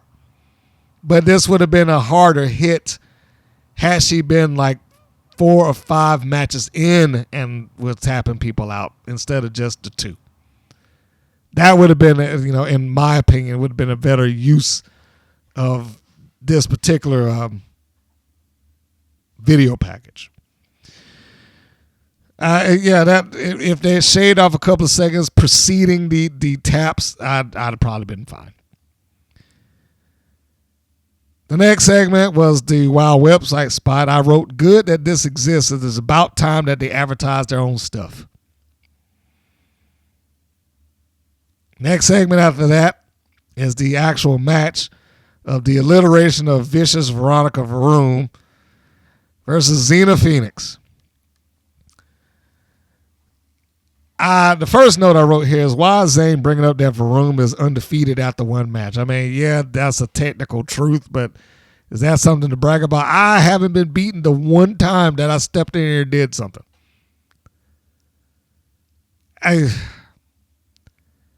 It almost felt like another foreshadowing spot to me, because this was another one of those matches where you booked yourself into a corner because theoretically VaRoom should not be losing.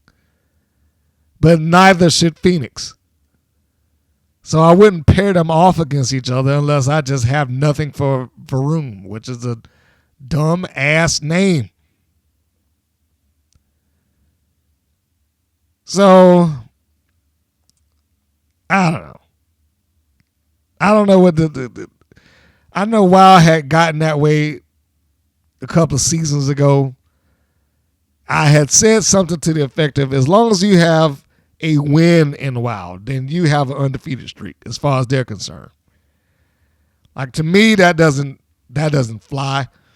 I'll even go so far to use a statement that somebody said about basketball. It's like an undefeated streak. Until you get 3 wins in a row, that's when the streak starts. Other than that, you just won. You just won a game. But if you want a streak, start racking them up after 3 plus is a general rule of thumb. And I would agree with that, a general rule of thumb. 3 plus or better. So I don't know why they was bringing it up. It didn't help Veronica. It didn't sell her as being any more than what she is. It just a statement. Granted, it's a statement of fact, but it's kind of like the whole, yeah, it's the truth, but it ain't the whole truth. It sounds good to be able to say that for people like, oh man, she's undefeated, but then this is another one of those cases of there's really nothing behind that, because a win over this undefeated person meant nothing for Xena Phoenix, because what has Veronica done? She hadn't done anything with anybody, quite possibly anywhere. And if I said the fans was overacting at the beginning of this thing, Veronica's probably about as big an overactor as you could possibly get. And the fans do not care. I was looking at the back of the audience. They don't have a clue who to cheer or boo for. They're just applauding to applaud. And I don't get that. It's like, are you not trying to get people to be engaged in who these persons are? She shouldn't be coming out there trying to endear anything from the audience if she's going to be this bad guy. But then again, maybe she ain't trying to be a bad guy. I mean, I don't know. I can never tell with WoW, regardless of what they do. But this is the third match in a row where I was like, okay, here's something else that happened. Why did we do this? So Veronica comes out first. She gets the applause and all that other stuff. Then we get Xena Phoenix. She comes out. And as Phoenix is in the ring, she comes through. She's got a cape on. She walks over to the hard camera and does her little pose with the cape, robe, whatever you want to call it. Then Veronica just runs past the referee and starts attacking Xena Phoenix. And even though she ran past the referee comes over to her and is like, hey, back it up. And then she just does. I was like, well, is that all it took for you just to say, hey, stop? And then she did. And that's what she did. She just stopped and backed up. It took no effort for the referee whatsoever to get her, this vicious person, off of Xena Phoenix. None. No effort whatsoever. And what was worse than that, she runs past the ref. We talked about that. He just walks up and doesn't forcibly move her away, doesn't create a human shield for Phoenix or nothing like that. He just says back it off, and then she does. And the second that's over with, Xena just takes off her cape and, looks more annoyed than anything. And then the match just starts. And Phoenix takes control. It's so that the assault at the beginning did not do a thing. It was pointless. It was a pointless act.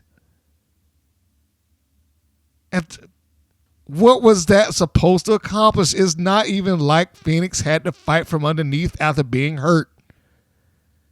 If you watch this match and let me rephrase it. If you edited this match and you clipped out the assault or the attack that Veronica did at the beginning of it, would not change a thing. It wouldn't change a thing. That entire segment had no weight in the match whatsoever. Completely no sold.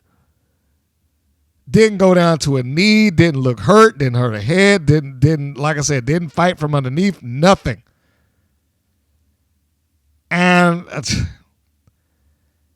I started losing the desire to see this match from that point. Because in my mind, I was like, okay, I don't know if this is going to get any better, but I'm going to watch it. And so I did. And we look at this, and I really want somebody to say that, look, the attack meant something because it did this, because I don't see it. I don't see that at all. Like I said, that match just went on just fine, and Veronica barely did a thing here. So the idea, obviously, is to sell Xena Phoenix as some sort of grappler, and that she can, out wrestle or tie some up in knots and tap him out and this, that, and the other. Veronica, who was vicious for all of like a week, has seemingly been put in her place now, and she seems and comes across to me like a caricature of a wrestler. There's a point in the match where she just kind of shoves Xena down after they get picked up. I mean, there are portions of this where it felt like just the blind leading the blind. I mean, they both look good. I can give them that. But it does feel like at times that this is just the blind leading the blind. These are the things that we practice in the back, and so this is what we have to do. Veronica takes control at some point. She does the old double leg drop on both of these shoulders / arms of Xena, and she turns over to a face plant. One person who did that very well back in the first person I think I ever saw do it was a wrestler by the name of Pandora. If you're on the Wild roster, ask Siren about her. She knows about Pandora. And she set it up a little different. Well, no, I shouldn't say set it up different. She just was more efficient at it. So Veronica's in control. She does that. And then somewhere in the course of the match, as she gets a camel clutch on Phoenix, she gives what looks to be just a noogie to the top of Xena Phoenix's head. And I was like, at that point, I was like, I really wish I could just change the channel right now. And then she being Veronica, goes over and starts yammering with the audience like they do, and she looks all full of herself, and then she gets in the corner as Phoenix is in the opposite corner. She looks like she's ready to zip across and splash her. Takes a little time, but then she gets to that. And then she's all in somebody's face, all in the ref's face, like, get out of my way, I don't listen to you. And then, even though she listened to him earlier. And this is where Phoenix begins to take control again. She comes charging out the corner after protecting herself with the elbow and catches Veronica with a Thez press and starts bringing down punches. The problem with those punches is that they were nowhere near the face of Veronica. Now, of course, I'm not advocating that Phoenix punch her lights out, but Veronica's forearms are up. They're probably a good foot and a half away from her face. Xena's trying, and you could probably say that she's trying to get past the arms in order to punch her opponent. But she is very clearly and very obviously punching her own hand. The hand that's holding up or being held up by Veronica's forearms. I mean, and the camera's right on it, so it's not like it could be missed. And that's the thing that gives me, is like the camera is right on that. It's another case of what you got with Tiki. The second that happens, it comes off, whether it's good or not. It comes off like, they don't know what they're doing. The funny thing is that I had said Pep Reilly had tossed in some good shots earlier when she got Candy Crush down. Now I said that at the job. I know I didn't say that here because I didn't really go through it. But Pep Reilly laid in some punches on Candy Crush. Look at those punches by comparison. Yes, she's doing the same thing, but it's tighter on the body. She's giving punches to Candy Crush's head. Candy Crush's fists are right on top of her skull. She looks like she's trying to protect herself, whereas Pep looks like she's trying to bring the hammer down on her. In this match, it doesn't look like either. Doesn't look like Phoenix is anywhere close to or trying to get the punches in that Reilly did. It was very disappointing, those punches. Like, oh, boy. They were very deliberate and right in front of the camera. So there was no real way to get around that. Did not care for him. So now you got the portion where Phoenix is getting back in control. She does the arm drags and takes control of Veronica. She does a roll through, hoists her up on her shoulders, almost in fireman's carry position. I don't know what it is that she was trying to do at this point, but it seemed like something got lost in the translation. She has up hoisted in the fireman's carry position, drops to her knees, and then kind of turns Veronica off of her body. Opposed to, just the full-on flip out like a attitude adjustment or a Death Valley driver or something like that. That didn't happen. It's just okay, drop you, and then I'll go right into the armbar. And that might have been the thing that helped save that segment. She goes directly into the armbar and locks Veronica into it. 10 seconds later, if that, Veronica's tapping out. And I don't even think it went 10 seconds. I mean, it might have been like 2. And she taps her out. Veronica VaRoom, the noted undefeated Veronica VaRoom, lost her match. I wrote, this match to me further exposes VaRoom's inexperience. What was the pre-match attack for? This didn't accomplish anything. And I stand by that. I wrote that then. I stand by it now. It didn't accomplish anything. Why did they have to try and do this? There was really nothing to gain. Because like I said, it didn't alter the match.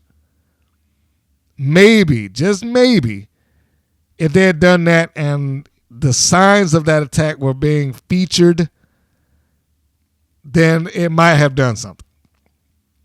But that was not the case here, and I expect more of the same as the weeks go on. The next segment following that match, the commentators' billboard for the main event, Animal Instinct versus Big Rigs and Bourbon. They got a new name. It's not just Jesse Jones and Big Rig Betty now. Big Rigs and Bourbon. Whereas on the indies, I think they go by the Smothers Twisted Sisters, opposed to Smothers Twisted Daughters. The next segment after the billboard is the actual promo. Animal Instinct cut a promo, and they try to explain why they're together and why they, bothered to be a tag team. I wrote they sound like over-the-top cartoon villains, and this set feels/sounds so scripted. And why are they getting a title shot to begin with? They just lost to the Fierce Sisters like a week ago. So I didn't care for the promo. It just sounded like nonsense, and it sounded completely performed. That's the only way I can describe it. It sounds like a complete performance, like memorize these lines. And it didn't go anywhere. It didn't serve any purpose. It was just, we're Animal Instinct. And don't people know that dogs and cats get along, or that opposites attract, or whatever just nonsense they said. Then this cuts to Big Rig and Jesse Jones. They cut a promo in their locker room on Animal Instinct. The promo is good. It puts over Instinct as future and WoW. And that they are possible champions somewhere down the line, but tonight that ain't happening. I mean, in so many words, that's basically what she said. That they are not winning the main event. The promo is good. It puts over the future heels, Animal Instinct. But aside from that, I mean, Jones and Big Rig felt more like a concentrated effort to address the match in something less than vague terms. Animal Instinct felt vague, and that you could potentially apply that promo at any given point against this team. Next segment is promo for Foxy Fierce versus Reina Del Rey. I am going to go ahead and make a prediction that Del Rey probably wins that. Call me crazy, but she's probably going to win that. The next and final segment of the show, the main event, Animal Instinct versus Big Rigs and Bourbon. Quick note on the new formation of the team. I'm happy for them. This is another one of those moments where I was happy for the Mother Truckers, even though I didn't like the characters, the personas, the gimmick, whatever you want to label it under. I didn't like that, but I was happy for them personally. This is another one of those. I'm happy for them personally, and I do like the gimmick with them. It's one of the first things that you notice, even when you look back at the promo, is that Big Rig Betty does not look like a cartoon character or a wrestling reject of the 80s. She doesn't come across as any of that anymore because the look is now more in line with Jessie Jones, even though she does still have a vest with her name on it. It just doesn't give you the same vibes. And neither does she project that anymore. So this may be the evolution of her particular character. And if that is the case, then I say good on her. Good on her that she's able to move this thing along and be something else that she could be able to pull off the personas that's been put in front of her, because Amazing Maria wasn't as far as I know, in the matches I've seen with her, wasn't a personality in that regard. Here she had to be a personality. And this is probably the most I've heard her talk at any given moment or act or perform, I guess. But she's settled into what I feel is maybe a more natural line for her rather than the over the top that she was doing with the Mother Truckers gimmick. They both now feel to me, and I'm mentioning Holly Swag in this, that they are getting more in line of where they would naturally fit, if that makes sense. But getting back to the team, I like that they have started to match up. They feel more official, and that they have actually applied a name to them, Big Rigs and Bourbon, which, in their universe, it works. They've established that Jessie Jones is a big bourbon drinker. They keep bringing up she's from the bourbon capital of the world. And we known Big Rig Betty as Big Rig Betty, so hey, I will go with it. It's probably the one thing that going into the match that I was looking forward to is those two. But I will say this, Animal Instinct did hold their spot. Now, I don't know how much practice, rehearsal, whatever, that may take place preceding that. Or if they did it at all. But I do want to give credit where credit is due in that, in the execution and the performance of the moves and things of that nature, I didn't see any massive holes or holes at all. I mean, I'd say massive. I don't know if I saw many, if any. Wasn't a big fan of some of the spots that took place in it. The little dog pound thing that Collins does, and Katarina gets underneath her and uses her as a toy. That I didn't necessarily care for that, but it is what it is. What can I say? Speaking of them, let's talk about Animal Instinct for a second. Just to say this, and not to be insulting. I don't really know if the gimmick fits them anymore. There's not a lot in Katarina other than her name that would lend you to believe that she's a cat. I mean, it's not like she's out there and she's furry or wearing cat ears or whiskers or, with paws on. And I don't want to give them any ideas, but it's not like that's the thing. I guess she could apply the whip, but I was joking around, but it still, it applies. It looks like she's a dominatrix in training. Or the makeup on her face makes it look more like that she could be in line with witchcraft or something along those lines. I don't immediately get the cat vibes simply because she's in a bodysuit and carries a whip. I just don't. I personally don't get it.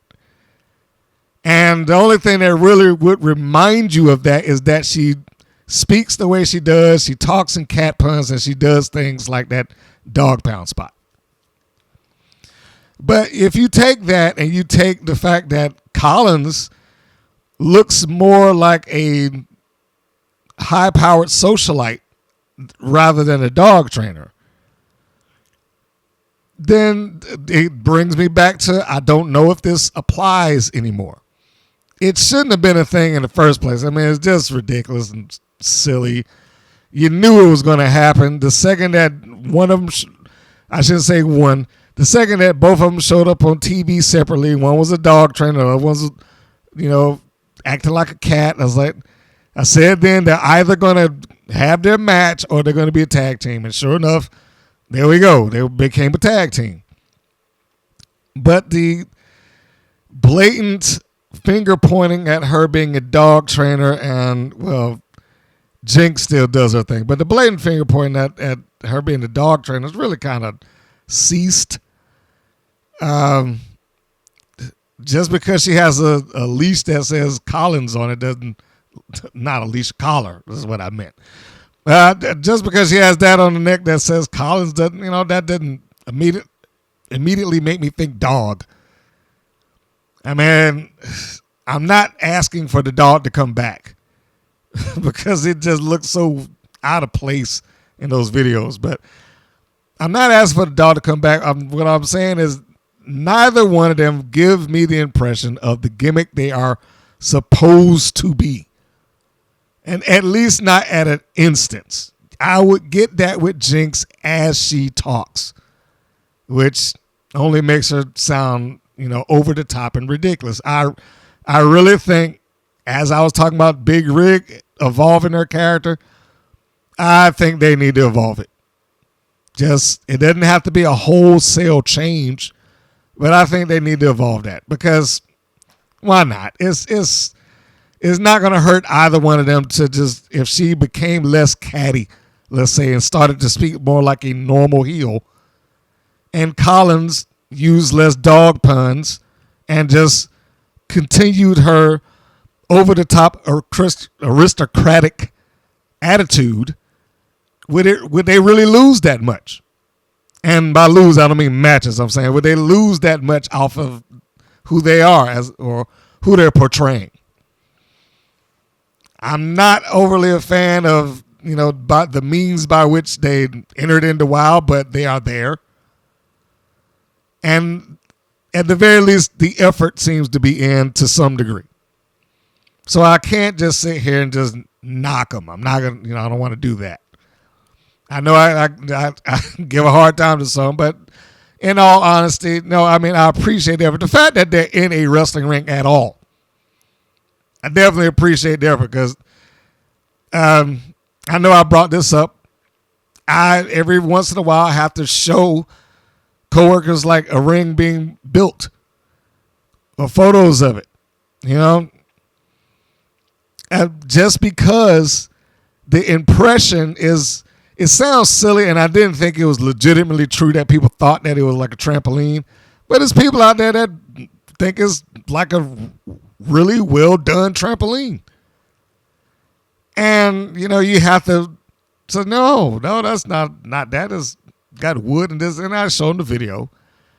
And then they'll get it. So, I can easily tell them, and it has happened. We all know it has. I was like, those rings can break bones. If you're not doing it right, if you're not doing it safe. So on that alone, all of that to say, you have to respect Collins, Jinx, and everybody else. Even if, like I said, and I'm not a huge fan of how, but they are there now. And even if I don't like the gimmick that they've had to do or the character that they have to portray, I do have to give respect to them for being in there in the first place. I just think they need to evolve that thing up. That's all. That was a long-winded way for me to say I haven't talked about the match at all. All right. So anyhow, the match. First off, Animal Instinct comes out to the ring. And there's not anything really important that happens during this match. It is, in my opinion, a space filler. That's the only purpose that this serves. It's It's not an angle. It's not within an angle, but it does reside next to one, if that makes sense. By the time you get to the end, you know what I mean by that. First thing I noticed when the baby faces, Big Rigs and Bourbon, come out there is that they changed and fixed Big Rigs logo. Thank goodness. I know I said it before, but just for those who might not have missed it, a couple of shows ago when they came out, they had Holly Swag's logo underneath Big Rigs. See, that's one of those small things I say that a good quality control guy could tell you, fix this. But anyway, no, I was happy to see that. It was the first thing that caught my eye when they came out to ring. Now, they came out second, obviously. Animal Instinct's already in. Jones is still walking out with the stick. I guess that's her walking tall thing now, and they still are Smothers Twisted Sisters in concept. I was trying to think of a good way to say it. They still seem to have a little bit of that. Just look at them when they walk down to the ringside, when they do a lot of Tracy's mannerisms and such. So, and I know, as stated earlier, they do work under a different name outside of Wild, that being Smothers Twisted Sisters, not to be confused with Smothers Twisted Daughters, which was Jesse and Mickey Knuckles, as Jesse Bell Smothers and Isabel Smothers. Anyhow, yeah, they seem to be that in everything but the name. So, good on that. I have had, let me make sure I said that right. I have had the utmost respect for Jones's work. And as such, I did not think that she was going to put herself in a position where she was going to look stupid or silly at any point in this match, or allow any sort of spots beyond the capabilities of whomever was in the ring. And I think I got exactly what I thought. The opening of the match between Collins and Jones was very tight. It was move and counter move. Not a lot of room to really mess things up. I mean, you can always do it, but I'm saying you're not bouncing off the ropes and stuff like that. Keeping it very close to the body. It started off the way I thought that it should. This felt like it was a natural sequence for them. Jones is in control. She's a more seasoned, more experienced individual. So even when you had a spot with Animal Instinct attempt to double team, Jones is able to get out of it. Never mind the fact that she also is somewhat of an anti-hero. She still works essentially, well, I don't want to say full on heel, but she's definitely at a point as the baby face that she will cheat back when cheated upon. So there's that element. Big Rig, she's pretty much the same thing, very seasoned in what she has done. So I don't think that she was going to allow a lot of stuff to, go off track here. When Rig gets in, Colin gets out. She gets whipped into the ropes and hangs on and catches it so she doesn't go slinging back into Big Rig, and then Jinx makes the tag, and Rig takes over on her. So it stayed the way, like I said, that I felt that it should. The baby faces were in control, even during the portions where the heels tried. They tried to get the upper hand through some, underhanded means, but they were unable to accomplish it because Jones was just too fast, too smart, whatever. But when they finally did get the upper hand, it happens when Jesse is attempting to whip out Jinx. Jinx makes the reversal, sends her into the ropes. And before she goes back, Jones catches herself the same way that Collins did a little earlier. But the only problem is Collins is there, and she comes in and she starts wailing away on Jones. Meanwhile, on the other side of the ring, Jinx and Big Rig are arguing with the ref, and that is, of course, distracting him from the beating that Jesse Jones has taken. So now it's all about the heels getting the heat on Jones. Rig does come in and save her partner at some point. But, she is not able to get her out. She had to come in and break up the pinfall. This was the start of where they did the spot that I didn't like, the dog pound thing. They got a nice tandem move in there before that. Jinx fires a knee in the forehead of Jones, only to be caught in the back of the head with a reverse X Factor. After that, that's what they did the dog pound thing. I don't know why it looked like Collins was riding on the back of Jones, but anyhow.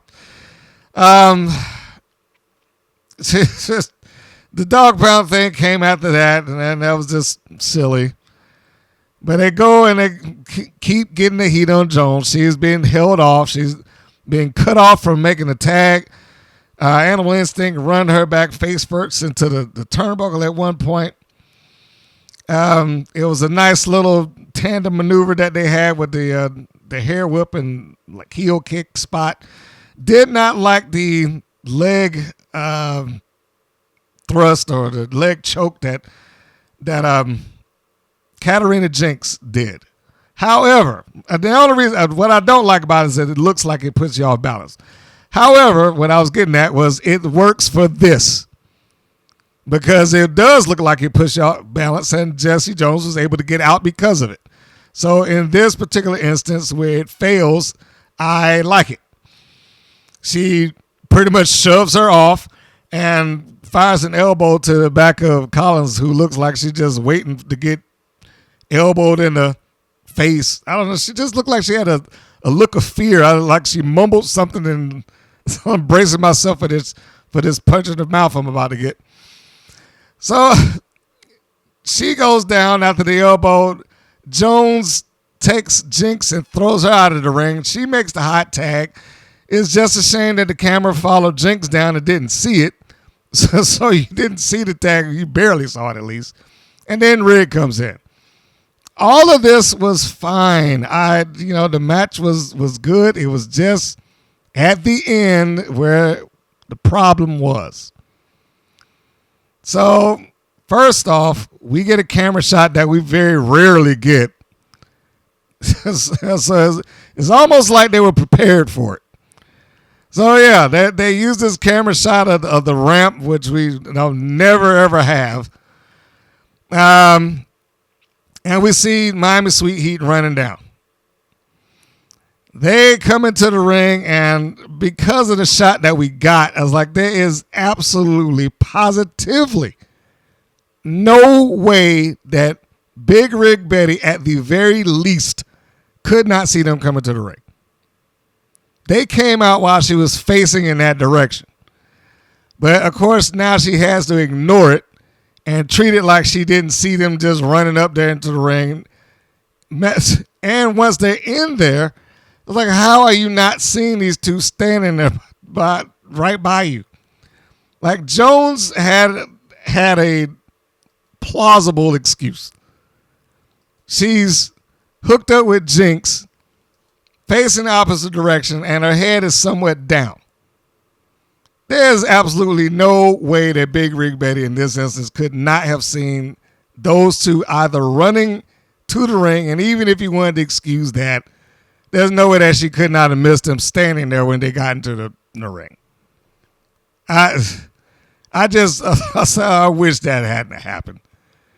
And it wasn't really a necessary point because they stood there until they finished the move.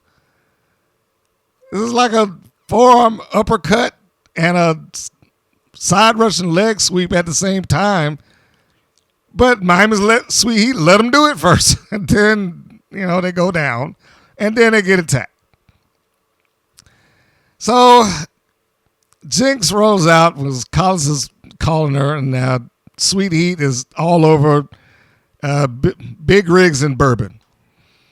Now, I don't know what Instinct would think about it. You would believe that they should be upset because they don't know that they was going to lose. But, that's neither here nor there. They were on the route to defeat. We just don't know if they would have been defeated because Miami Sweet Heat broke it up. But even though they got the jump on them Big Rigs and Bourbon was able to fight it out and overcome the assault of Miami Sweet Heat, sending them out of the ring and back up at the ramp. My note there was this Lana's plan? Just attack him? I don't know. I don't know what the attack really accomplished. I mean, yes, it keeps the idea that Miami Sweet Heat wants the belts back, but they verbally expressed that. And I expect them to continue to do it. But I mean, even the attack could be fine. Just to keep their angle alive. And I'm good. I'm all in for that. At least there's some level of thought behind it. It's like, well, let's put something on it. I just don't know if I would have cut the victory off. If that makes sense to you. This. Is there what? Have they defended before? I can't remember. Now I got to look at my notes. But I think as this new team and new champions, I would have liked to. I mean, this is just my personal opinion. I would have liked to have seen them win and retain against whatever challenger that it is that I put up against them. In this case, Animal Instinct should have been the sacrifice for that win. 5 seconds, well, I mean, look, get an extra 30 seconds to finish the match and then get attacked afterwards wasn't going to hurt anything, is what I'm saying. Not to say that they did anything wrong here. I fully acknowledge that there is more than one right. The way that they did it did not, it wasn't insulting. It wasn't wrong, stupid, any other things that I would normally call these things. It was fine. It keeps their thing going. Animal Instinct just happened to be the bodies that was needed to accomplish the match. Now, if they wanted to, I guess, include Animal Instinct, they would have a means to do it. They just broke up their match, regardless of what we saw, regardless of how close to loss they may have been.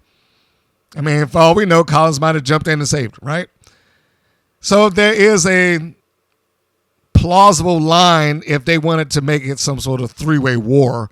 I mean, I doubt that that's what they're going to do, but I'm just saying, just brainstorming. If they were going to put that in as a thing, and it's almost a perfect triple threat. You got a babyface team that would have to overcome essentially 2 heels, one of which can be, heels to both sides. They'd have to have animosity towards everybody. And as I'm saying this out loud, babyface team already dislikes Miami Sweet Heat. Didn't have a problem with Animal Instinct, but, certainly want to defend. Animal Instinct would have a reason to be in it because Miami Sweet Heat, they would have a problem with them, and they already have a problem with Jones and Riggs just because of how the match was going. I mean, it could work.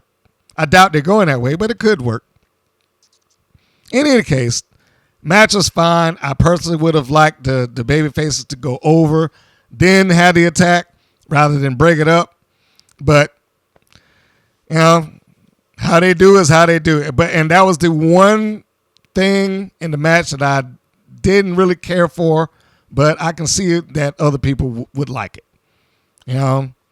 Nothing bad, just not my personal preference in that situation. And they were the one shining light in this entire episode. Everything else I really developed some problem with. Not necessarily all on talent either. This episode made me feel like the production let the talent down. From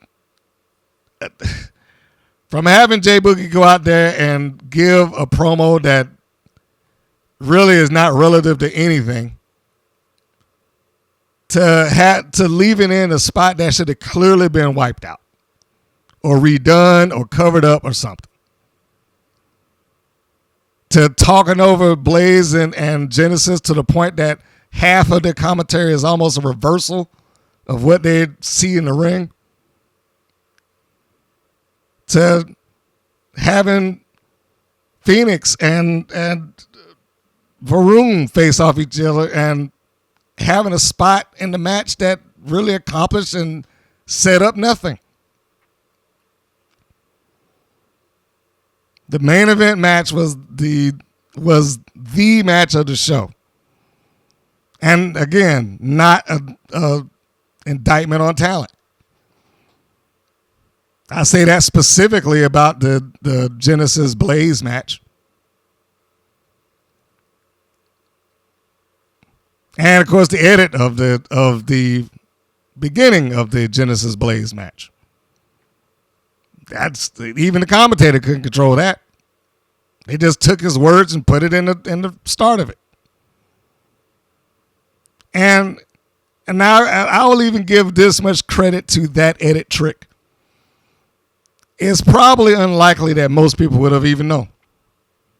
To be fair to them, it's probably very unlikely that most people would have ever known that or caught it. Because most people aren't listening for things like that. Even if you are, it might just come across as just regular banter. The only reason this stuck out to me is because I'm like, when did they ever fight each other? When he said it's like, and she worked the knee and then one with a tornado kick. That was just my first thought. I was like, I don't think, did they ever fight each other? Did they have a match and they just not show it? But other than that, it would have probably just been a random comment. Would have not thought a thing about it. So, to be fair to them, probably not something most people would catch. I did, but that's me. So that was the show. It's not my favorite. But again, I want to be clear to say that some of that just resides on things I thought the opening match kind of set the tone for me with that, honestly. And I was like, man, why did you leave that in there? Seriously, why? I think it irks me particularly as an editor. That I was like, God damn, you couldn't cover that up. Anyhow, as I am recording this, the press release for the upcoming episode is here, and I would like to read it. This is what's coming up next. What do we have to look forward to? Let's take a look. This will be Season 3, Episode 15, titled Everything to Prove. Backed by Alliance members Adriana Gambino, BK Rhythm, and Gigi Gianni, Reina Del Rey is on a mission to expand the Alliance's hold over WoW with the victory over Foxy Fierce, and she's vowed to take no prisoners on the roster. Meanwhile, Holly Swag is looking to further integrate herself with the Fab Four and knows a win over BK Rhythm will serve her goals but undercut the alliances. And in the main event, Miami Sweet Heat, Lindsay, and Lori Carlson take on the Dojo Defenders, even as their eyes are already focused on Big Rig and Jesse Jones and reclaiming the Wild Tag Team Championships. Also in action, Scout Parker and Sprout Greens, who take their mission of environmentalism against the Mighty Mites, Sugar and Spice. Okay. Well, I expect Del Rey to go over on Fox.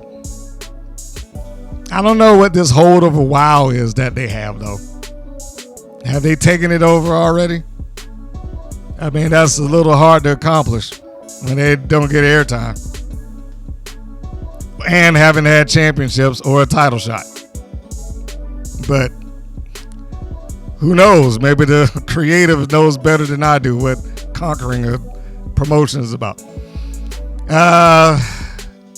Swag, I certainly expect to go over on Rhythm. I would hate that, but that's what I expect. I would only hate it because it would mean that she beat both members of the Brat Pack pretty much on her own.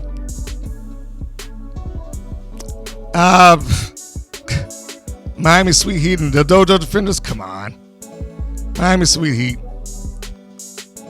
I mean, the Dojo Defenders just ate a loss 2 or 3 weeks ago against Top Tier. They can't take them. They're not going to take the Heat. And who knows what they'll do with Scout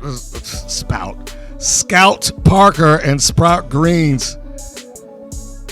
They better be good. That's all I can say. They better be good. Because when you got names as ridiculous as that, I mean, I was willing to accept Scout Parker, but when it's sitting right next to Sprout Greens, it just makes it worse. I hope that they are talented enough to get this over. They better be good. But I expect them to win. It would just be ridiculously terrible. I don't want the Mites to lose, by the way. But it would be terrible to have her lose both her singles re-debut and her tag debut with Scout and Sprout's debut all together. Now, I don't put it past WoW to have them lose. I do not put it past them at all for them to eat the loss. But that's a lot of credibility that's being flushed down the toilet, or potential credibility. She's already in the red. Is Scout Parker. And I don't think that they care enough about the Mites to give them the win. I personally like them. I think that they are a team that could have been used and should be used more often. But I do not think that WoW has them penciled in as a top act. So that's why I picked them to eat the loss here. And that's it. That's all I got for this. So, as I wrap this up, be sure to do the YouTube things for those of you that are listening on YouTube. Like, share, subscribe, all that good stuff. If you are downloading this, if you're finding this on your greater podcast platforms, as I just said, then you can always check and subscribe, rate and like in whatever format you happen to be. It helps out, it helps out every bit that you do for the show. And if you are somehow unable to find it, greater podcast platforms or on YouTube, well, you can always go to WPNWrestling.com. WPNWrestling.com has both all episodes that have been shot in a 24-hour-day, 7-day-a-week stream. It has every episode that we do at the podcast. So that all goes there. It's a focal point, the nexus, if you will. And I think that will do it. Did I pitch my stuff enough? Yes. So, in closing, thank you for tuning in. As always, I do appreciate your time. And this is Mr. Green saying that this is Mr. Green saying so long, and we'll see you on the next go-round. Take care, everybody. Thank you for listening to the WPN's Rights and Wrongs of Pro Wrestling. If you have questions or comments, please contact us via our Facebook or our YouTube channel at the Women's Pro Wrestling Network. If you're new to the WPN, feel free to subscribe to our channel and like our page. We appreciate your support. Thank you again for listening.